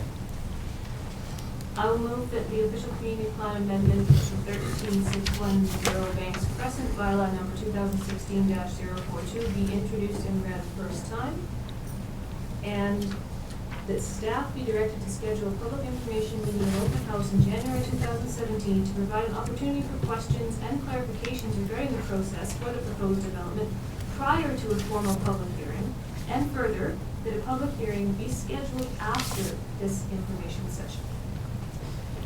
So is it your intent to bring both the two zoning and the OCP, both for first reading? If we need to You bring do. zoning bylaw amendment forward at the same time as official community plan amendment forward, then yes. Right. So 3, I can add that to their, Yeah, yeah. And inserting in there that zoning bylaw amendment for 13610 Banks Crescent, bylaw number 2016-043 be introduced and read for a first time as well. Thank you. We have a seconder? Before I second it, I have a question, if that's permitted, concerning this motion. Did that motion include a information session prior to the, by the developer, prior to the staff's information session? I didn't add that in there. I don't know if that's necessarily what we need to do. No, I think that you would just, That's up to the Okay. developer. They can do it on their own. As council, we can direct our staff to do that, but I don't know if we should direct the developer to necessarily. I imagine they can take their own issue. Is there any concern about this covenant section? On the recommended motion, we had added in the piece about the long piece on potential community amenities, just to make sure that it stayed in the conversation. So that's why we said that to recognize that that discussion should be taking place. It's not mandatory that you include it now, but it's certainly something that at an information session I would encourage that you talk about and make sure it doesn't fall off the table. That's why we had included it as a recommendation, to make sure that we're including it in the conversations as basically that covenant would be registered. If it did pass, that covenant would be registered to fulfill those items. So we wouldn't miss it, is what you're saying? Yeah. So, So would you like to do all 4 points at once? Perhaps you should do those 3 We've and done then. 3. we could do the 3 that you mentioned and then do a separate one if you like. Yeah, that makes sense. It might be easy, then we can separate the, it's a big issue, Yep. and then there's the extras. Okay. So we have a mover, we have a seconder, Councillor Barkwell. Okay, further discussion? Okay, all in favor? Moving to first reading? Thank you. Motion carries. Opposed? 2 opposed? Thank you, the motion carries. Councillor Carlson, would you like to move with another motion? I'll bring forward the motion that section 219 covenant be considered for registration on title should the bylaws be adopted, and they would include the following as presented, A through D. And also A, A1, A2, B. There's a whole bunch of points here. Yep. I'm not going to read them all out, but all of those points need to be included in this conversation as this proceeds forward. Thank you. Seconder? Councillor I will second it. I Yeah. wouldn't mind speaking to it. Okay, but you're seconding? Thank I'll you. second. Speak to it, please. Yes, I think that the inclusion in these in the second motion allows for greater transparency in moving forward on the options to have the discussion. Okay, thank you. CAO, you? No, oh, not yet. Afterwards, okay. Okay, council, I just have one question. Do the people in the gallery have this? So do they know what we're talking about? It's in the staff report. Those conditions are in the staff report, so if they've looked at the staff report, they would have read it, but you. Would you like me to read it out? sure, go Okay. ahead. So we'd start off with the covenant part and go through. That a section 219 covenant be considered for registration on title should the bylaws be adopted, which would include the following. A, no construction may occur on the site unless upgrading of the intersection of Latimer Avenue and Solly Road to allow truck traffic movement satisfactory to the District of Summerland has been completed, or the developer deposits a security and enters into an agreement satisfactory to the district guaranteeing construction of the works. Widening of Latimer from the development site to Solly Road sufficient to accommodate the increased traffic has been completed, or the developer deposits a security and enters into an agreement satisfactory to the district guaranteeing construction of the works. And see. Construction of a pedestrian walkway on the McDonald Place right-of-way connecting Gillespie Road to Solly Road, or the developer deposits a security and enters into an agreement satisfactory to the district guaranteeing construction of the works. Power poles east of the site between Banks Crescent and Lake Shore Drive, Power Pole 10-107, have been removed, or the developer deposits a $100,000 security and enters into an agreement satisfactory to the district guaranteeing construction of the works to a maximum of $100,000. There can be no storm drainage coming from any construction on the site may drain into the natural drainage corridor to the south during construction or following construction. Okay, thank you. Did we have a seconder? Yeah. We did? Yeah. Did have a seconder, thank you. Any further discussion? Councillor Barkle? This list seems to address most of the things, upgrades that were talked about, except for the sidewalk on Solly. Should that be specifically mentioned as well? If we were going to mention all these other amenity improvements? So that's pedestrian walkway. No, that was McDonald. Perhaps, CEO? Mr. Planner? This, Oh, yes. Go ahead. yes, the intent was that the sidewalk would be in there, and if we have missed that, that is on me for not putting it in there. So good for whoever caught that. That would certainly has been offered by the developer and is intended to be in that list, and we should add it. So I apologize for that oversight. Thank you. Councillor Trainer? May I ask a question? Go Okay. ahead. Go ahead. I'm just not clear on why these are included. So these are. What happens if they change? Well, they may change. They've everything, not everything.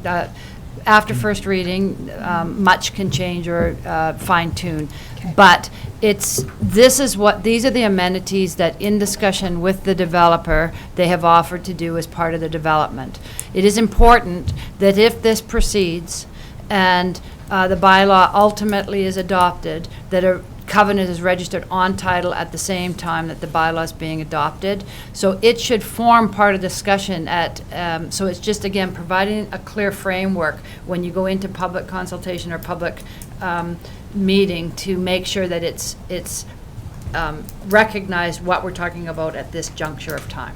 Okay, thank you. Any further discussion? Councillor Barkle? So could Councillor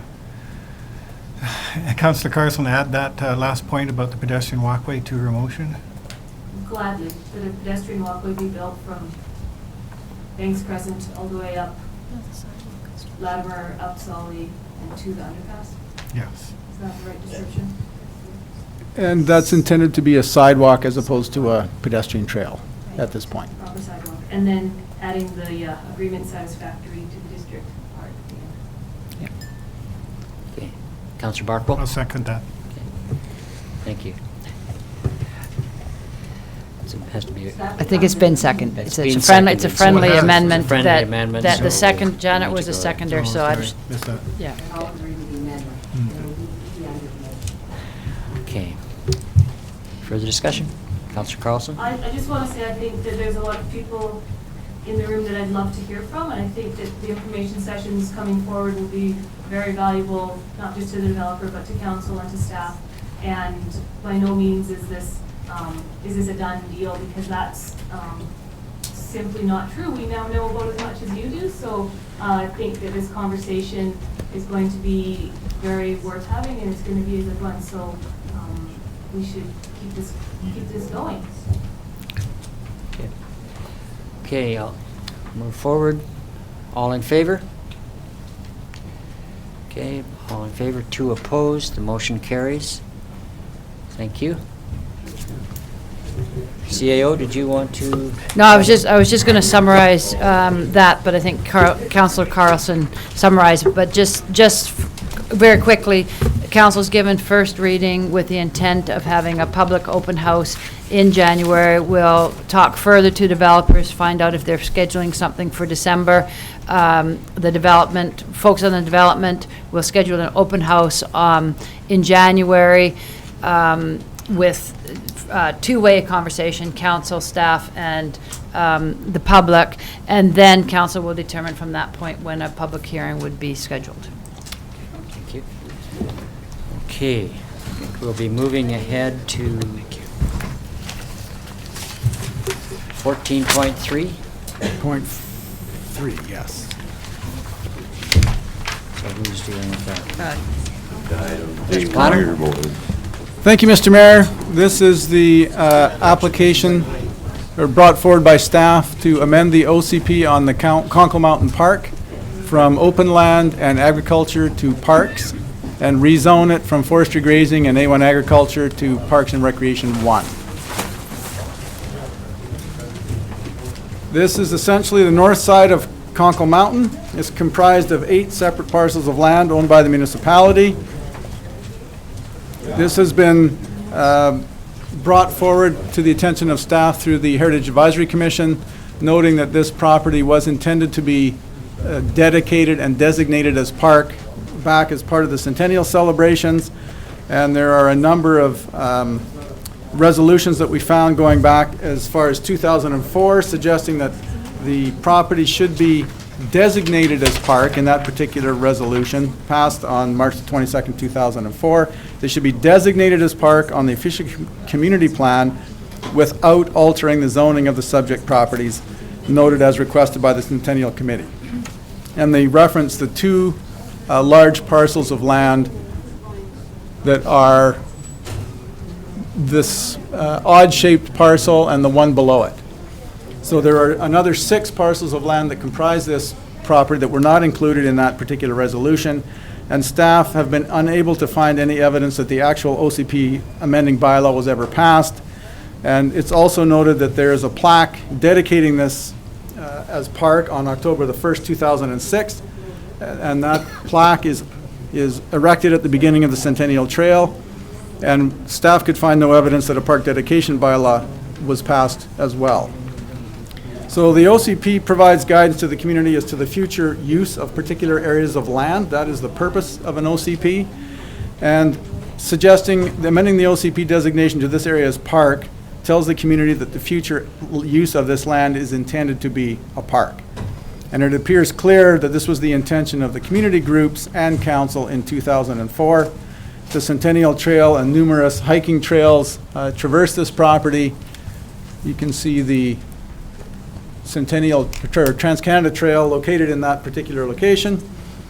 Most of the area is designated as environmentally sensitive development permit area as the land is undeveloped. And should any significant development of this property ever be considered in the future, an environmental assessment and development permit would be required. The zoning bylaw, section 4.11, talks about parks, and the permitted use is a permitted use in all zones. And this does mean that a park use can be undertaken irrespective of zoning. However, that is confusing and conflicts with the zoning map and the official community plan. The Parks and Recreation Zone, PR1, provides a zone to accommodate open space and outdoor recreational uses. It is the appropriate zone to allow the current recreational uses to continue. There has been some discussion over the parks regulation bylaw that may have to be adjusted and is currently out of date. And should any future development require an environmental assessment, there may be some rezoning up in there to warrant a preservation and protection zone. There is some discussion over the park dedication as well. There are 3 separate pieces to this. There's designating it on the OCP as a future park area. There's zoning it to become park, and then there's the dedication. And dedication can be done by bylaw. Bylaw, again, that was intended to be dedicated in 2006. There's a plaque noting that, but the bylaw has never been passed. Dedication is a more powerful tool than simply designating and zoning, because park can only be, the dedication can only be undone through assent of the electorate, either through an alternate approval process or through referendum. Council cannot simply change the OCP and change the zoning. I mean, they can change the OCP, they can change the zone, they cannot undedicate a park. So parks that are dedicated through subdivision or created by bylaw can only be disposed of with the approval of the electors in exchange for other land suitable for park purposes, or with the proceeds placed in a reserve fund for the purposes of acquiring park lands. So as mentioned, park dedication is a limitation and limits the flexibility that councils have with respect to use of this particular property. The application will be circulated to neighboring properties as required in legislation if the bylaw gets first reading. The application has not been presented to the Advisory Planning Commission at this point, or the Agricultural Advisory Committee, as this appears to be a housekeeping matter that was requested by a previous council, has been mentioned by the Heritage Advisory Commission, but a search by staff has identified that it's never been completed. So this certainly could be referred to the Advisory Planning Commission and or the Agricultural Advisory Commission if council wanted to. The matter was discussed at the Heritage Advisory Committee meeting held October 19th, and the following motion was passed. that the Heritage Advisory Commission recommend council direct staff to complete the process required to dedicate Conkle Mountain, Priest Camp, and the Fur Brigade Trails as parkland. In this particular case, staff have done the required research with respect to these parcels and are confident that this can be designated on the official community plan as park. It can be zoned as park, and if council directs staff to prepare the required dedication bylaws, that can be done as well. Staff have not done the required research to be able to recommend dedication of the other two, Priest Camp and the Fur Brigade Trail, at this point. There aren't any particular financial implications with respect to changing the OCP and the zoning of this particular property or a park dedication bylaw. The property is currently used for recreational purposes and is owned and controlled by the district. It was council's wish in 2004 to designate Conkle Mountain as a park on the official community plan, and it was believed at that time that a zoning change was not recommended, as a park is allowable use in any zone. Dedication was not indicated in any paperwork that can be found. However, a plaque has been installed noting the property has been dedicated as a park. That is a Google Earth shot showing the property in question. It's over about 360 acres of land. This is Prairie Valley. There's the water reservoir. The rodeo grounds are just off the slide to the right, and that is the piece of land. And you can sort of see bits of the Centennial or Trans-Canada Trail traversing that site. And there is an image of the plaque that is currently at the trailhead, noting that this in fact was dedicated as a park on October the 1st, 2006. So this land is used for park purposes. It's indicated as park by signage that has been in place for 10 years and is home to a portion of the Trans-Canada Trail. There doesn't appear to be any reason why this municipal land should not be designated as park on the OCP and zoned for parks and recreation. Just as a follow-up from that, perhaps we could read out, the intent of bringing this forward wasn't to change any of the current use that's with the residents right now, and it was discovered that the wording in our parks bylaw by dedicating this could indicate that. So did you want to read out the proposed additional resolution that would go with that? Jeremy, you may want to read it out. Oh, thank you. So this is a late addition that Tricia mentioned, the number 4 of the 4 recommendations, 3 recommendations. Speak up, Number please. 4. A little louder. So we're recommending another resolution to consider would be that staff be directed to not enforce sections 3D and 3L of the Parks Regulation Bylaw 95013 in Conkle Mountain Park in relation to horseback riding, dog walking, and bicycle riding, as these activities are an historically accepted use of the property, and that staff be directed in conjunction with the Parks and Recreation Master Plan and the Trails Master Plan to prepare an update of the Parks Regulation Bylaw for council's consideration. And that's just to recognize that the parks bylaw does say no horseback riding, and it actually states in the park bylaw that you must get off your bikes and walk your bike through, so and not ride through a park. So clearly we have some work to do to update the parks bylaw anyways. So there has been some confusion on whether our intent by dedicating it as a park or designating it as a park was to change the use, and that's not the intent at this time at all. Okay, questions of staff, council? Councillor Holmes.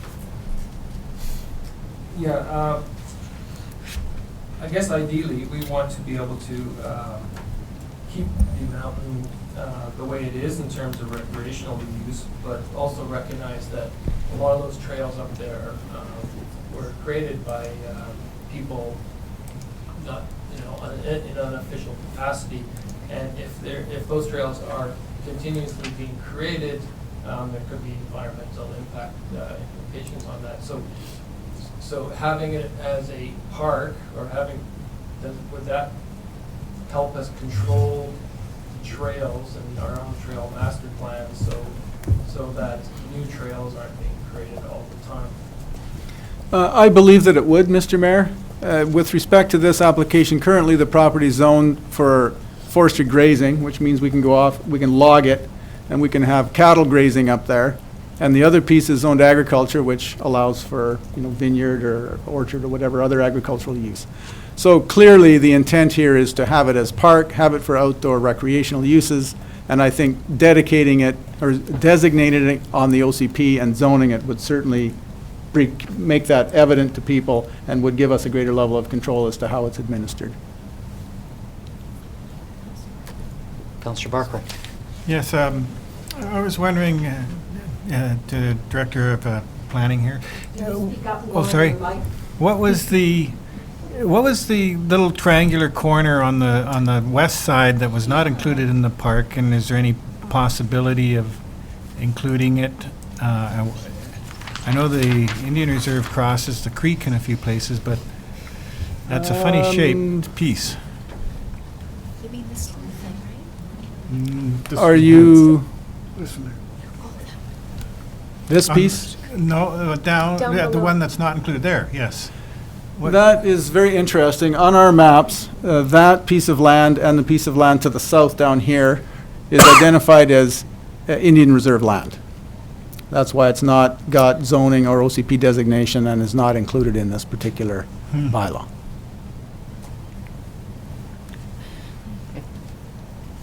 Any other questions? Councillor Booth. I have a question relative to that. In our, let's see, Schedule A, map of subject properties, we have red lines, but we also have yellow lines. And it looks like the yellow lines are all included in what we see up here, except for one little, very small piece right in behind the reservoir. So the triangle you were just pointing out for the Indian band land, and then you skip across what is inside the red, continue going Yes, you're north, talking I about think. this piece right in here. Right there, yes. Yeah, the reason for the map that you're seeing in your staff report that has red and yellow is the red are the two parcels that were included in the bylaw or in the request in 2004, but they don't include all the lands that are in this Conkle Mountain area. So the yellow parcels are included in the bylaw before you, but they were not included in the resolution back in 2004, and I don't know why they weren't. But we did extensive research in the legal titles to ensure we had all the parcels that the Trans-Canada Trail went over and included them in this bylaw. And the reason the little triangle right here is not included is because this is one piece of land. It is hooked across the KVR rail line. And when we click on them in our GIS system and say put a line around it, it goes based on legal parcel. And it was just too difficult to try and trace all that with a line. So on your map, it includes this little piece, but that is not part of the bylaw before you. We're talking about all the land on the south side of the rail line Okay. that we own, which forms the north side of Conkle Mountain. Okay. Councillor Holmes. Do we have any other park that's dedicated? We do. Most of the park that is actually dedicated was done through subdivision. And we have a list in the Development Services Department. We did a report. This isn't the first time this has come up. And we do, there's the trail that goes from Morrow Avenue over to the Heron Road development is dedicated park, that trail piece. There's some on Dunham Crescent that was done as a part of a subdivision that's dedicated. Of course, we have the piece on Hunter's Hill, and there's more to come, and there's the piece in the Woodbridge subdivision, and there's a few other bits. But all of it, I believe, that is dedicated currently was done through subdivision. Councillor. What about Memorial and Peach Orchard? Those are titled, owned lots by the district that are designated and zoned, but they are not dedicated.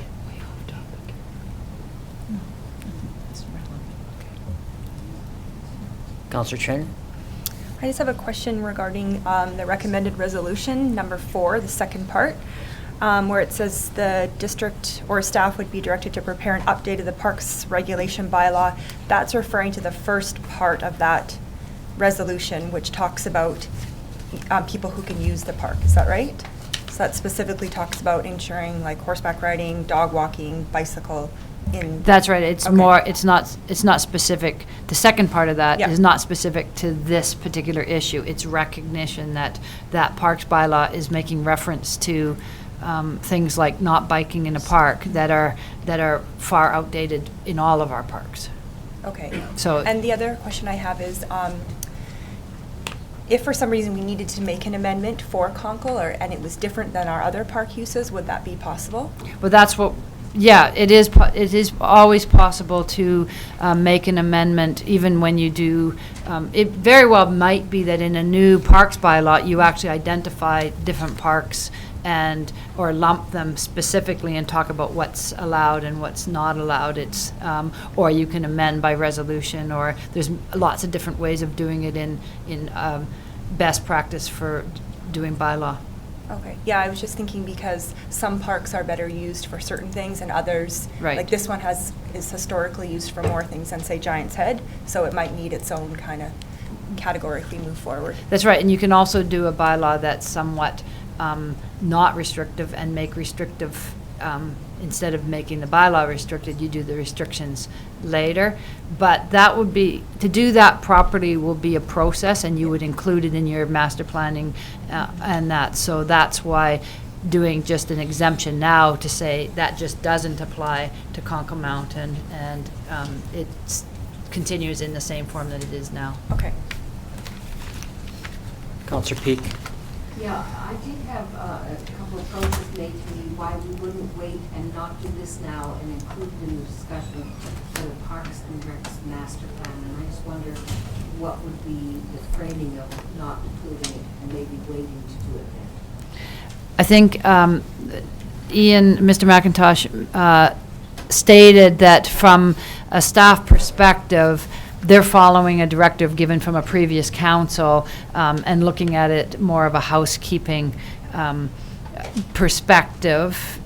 And the real issue is the parks bylaw, not so much the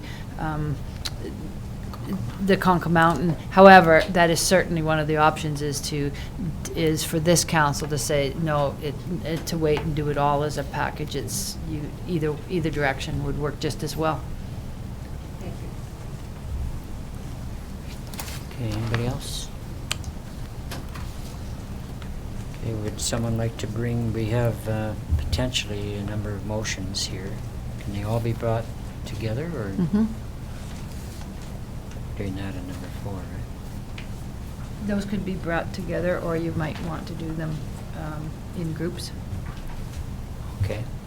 So council, what's your wish? Councillor Barkwell? I'll move all these motions together as they're all so intricately, linked. I move that the official community plan amendment, Conkle Mountain Park bylaw number 2016-40 be introduced and read the first and second time, and that a public hearing be scheduled for Monday, November 28th, 2016, to receive public feedback on bylaw number 2016-40.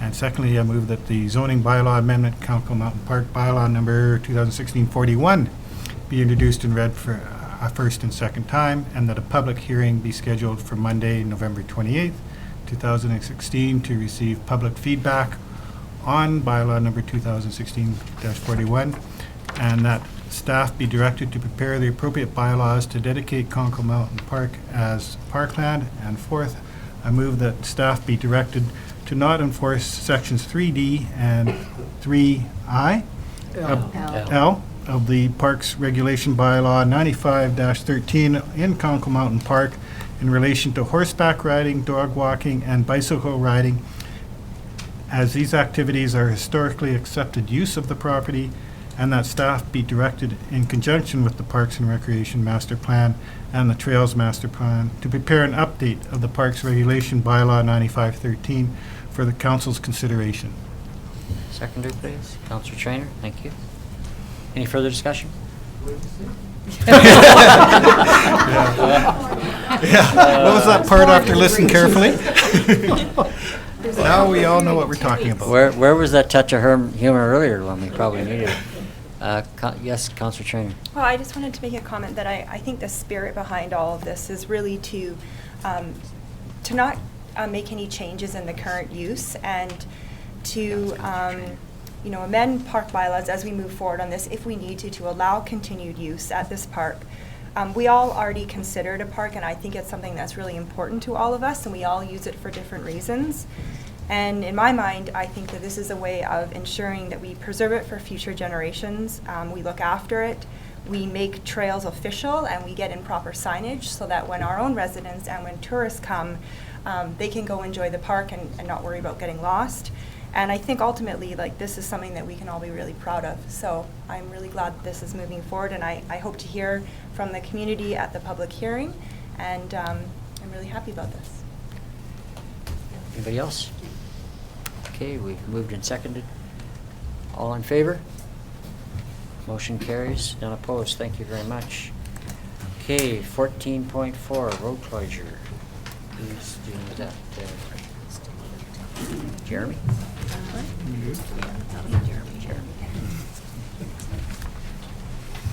So this is a continuation of the Blagbourne Avenue road closure. It was mentioned at the last meeting that the road closure and removal of highway dedication is a separate process from simply disposing of property.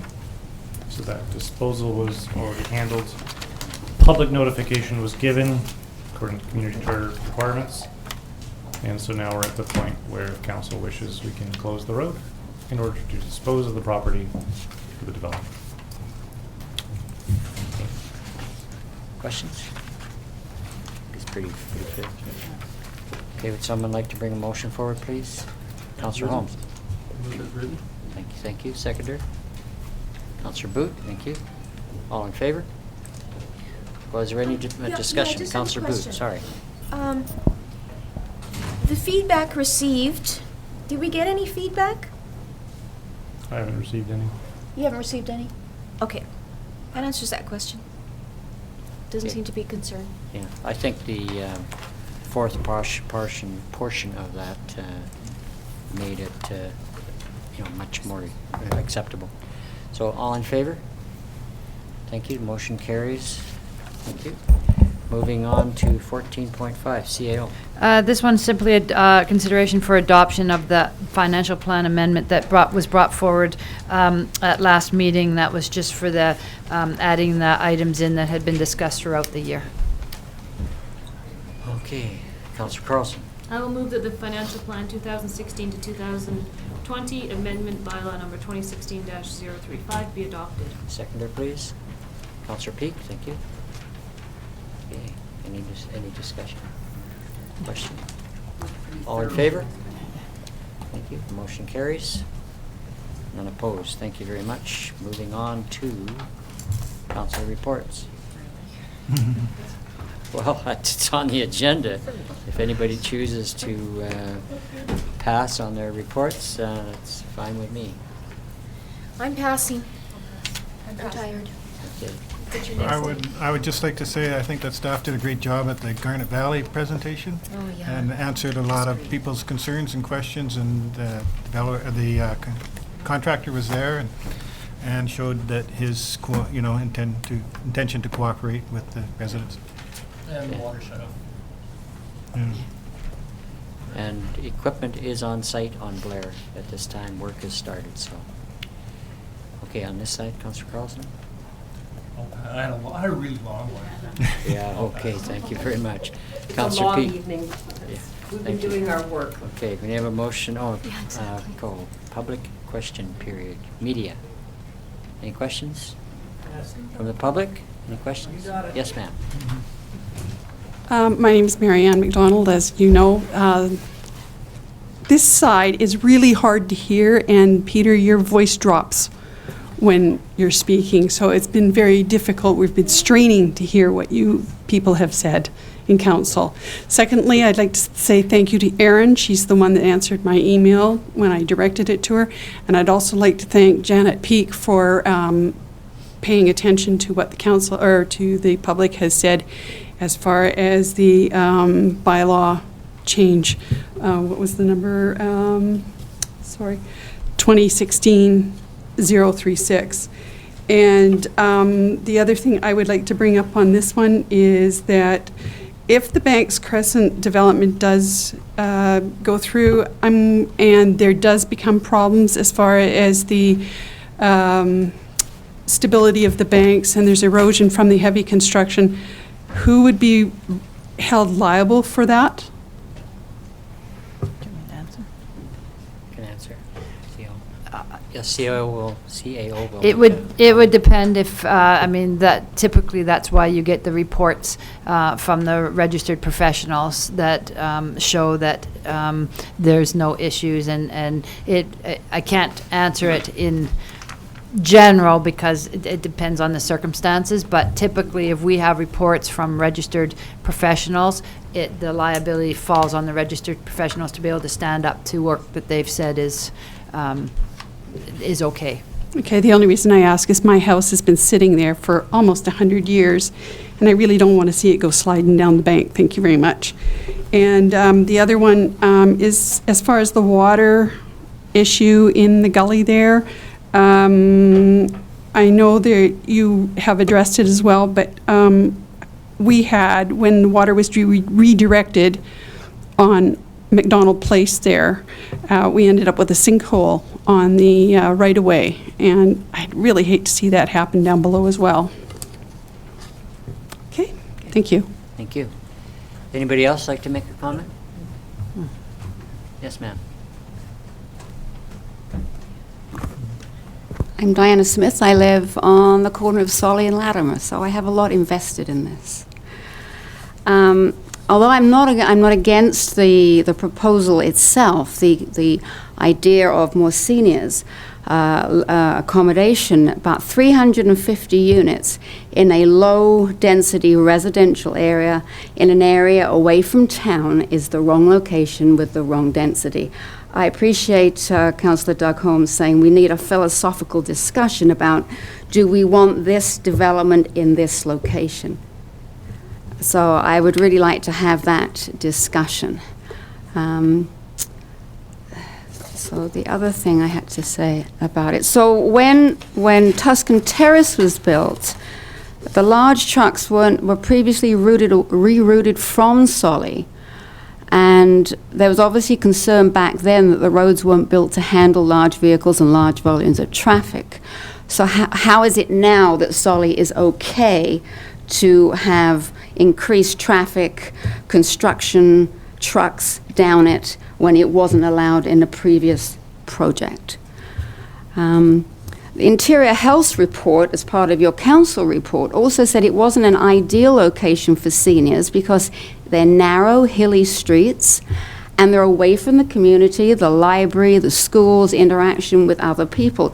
Yes, the development has a nice walking path around it and a pickleball court, but it doesn't integrate them with the community, which is what they want to do. And 2/3 of the development is not seniors. It's 55 plus, which are really not seniors. The people who are seniors are in the St. Elizabeth piece. They might want the bus to town, but the other 200 odd properties will have cars. So that traffic study, I think, is skewed as to how much more traffic will come into that area. And if you've ever walked down Latimer and down Banks, you know how steep it is. So I really think I'm not against a development of this type. I just think it needs to be in a different location, not down in that area. And if it was originally designated as residential, make it residential, but the same density that we already have. Thank you. Thank you. Anybody else? Yes, sir. Brian Wilkie, 6119 Solly Road, regarding the Banks project. It is a great project for Summerland. It's just in the wrong location. It needs to be built up in this area here so they can get to town and all of that. And if this project goes ahead, it is going to negatively impact Lower Town forever. Thank you. Thank you. Anybody else like to comment? Okay. John? Okay, could we have a motion for adjournment, please?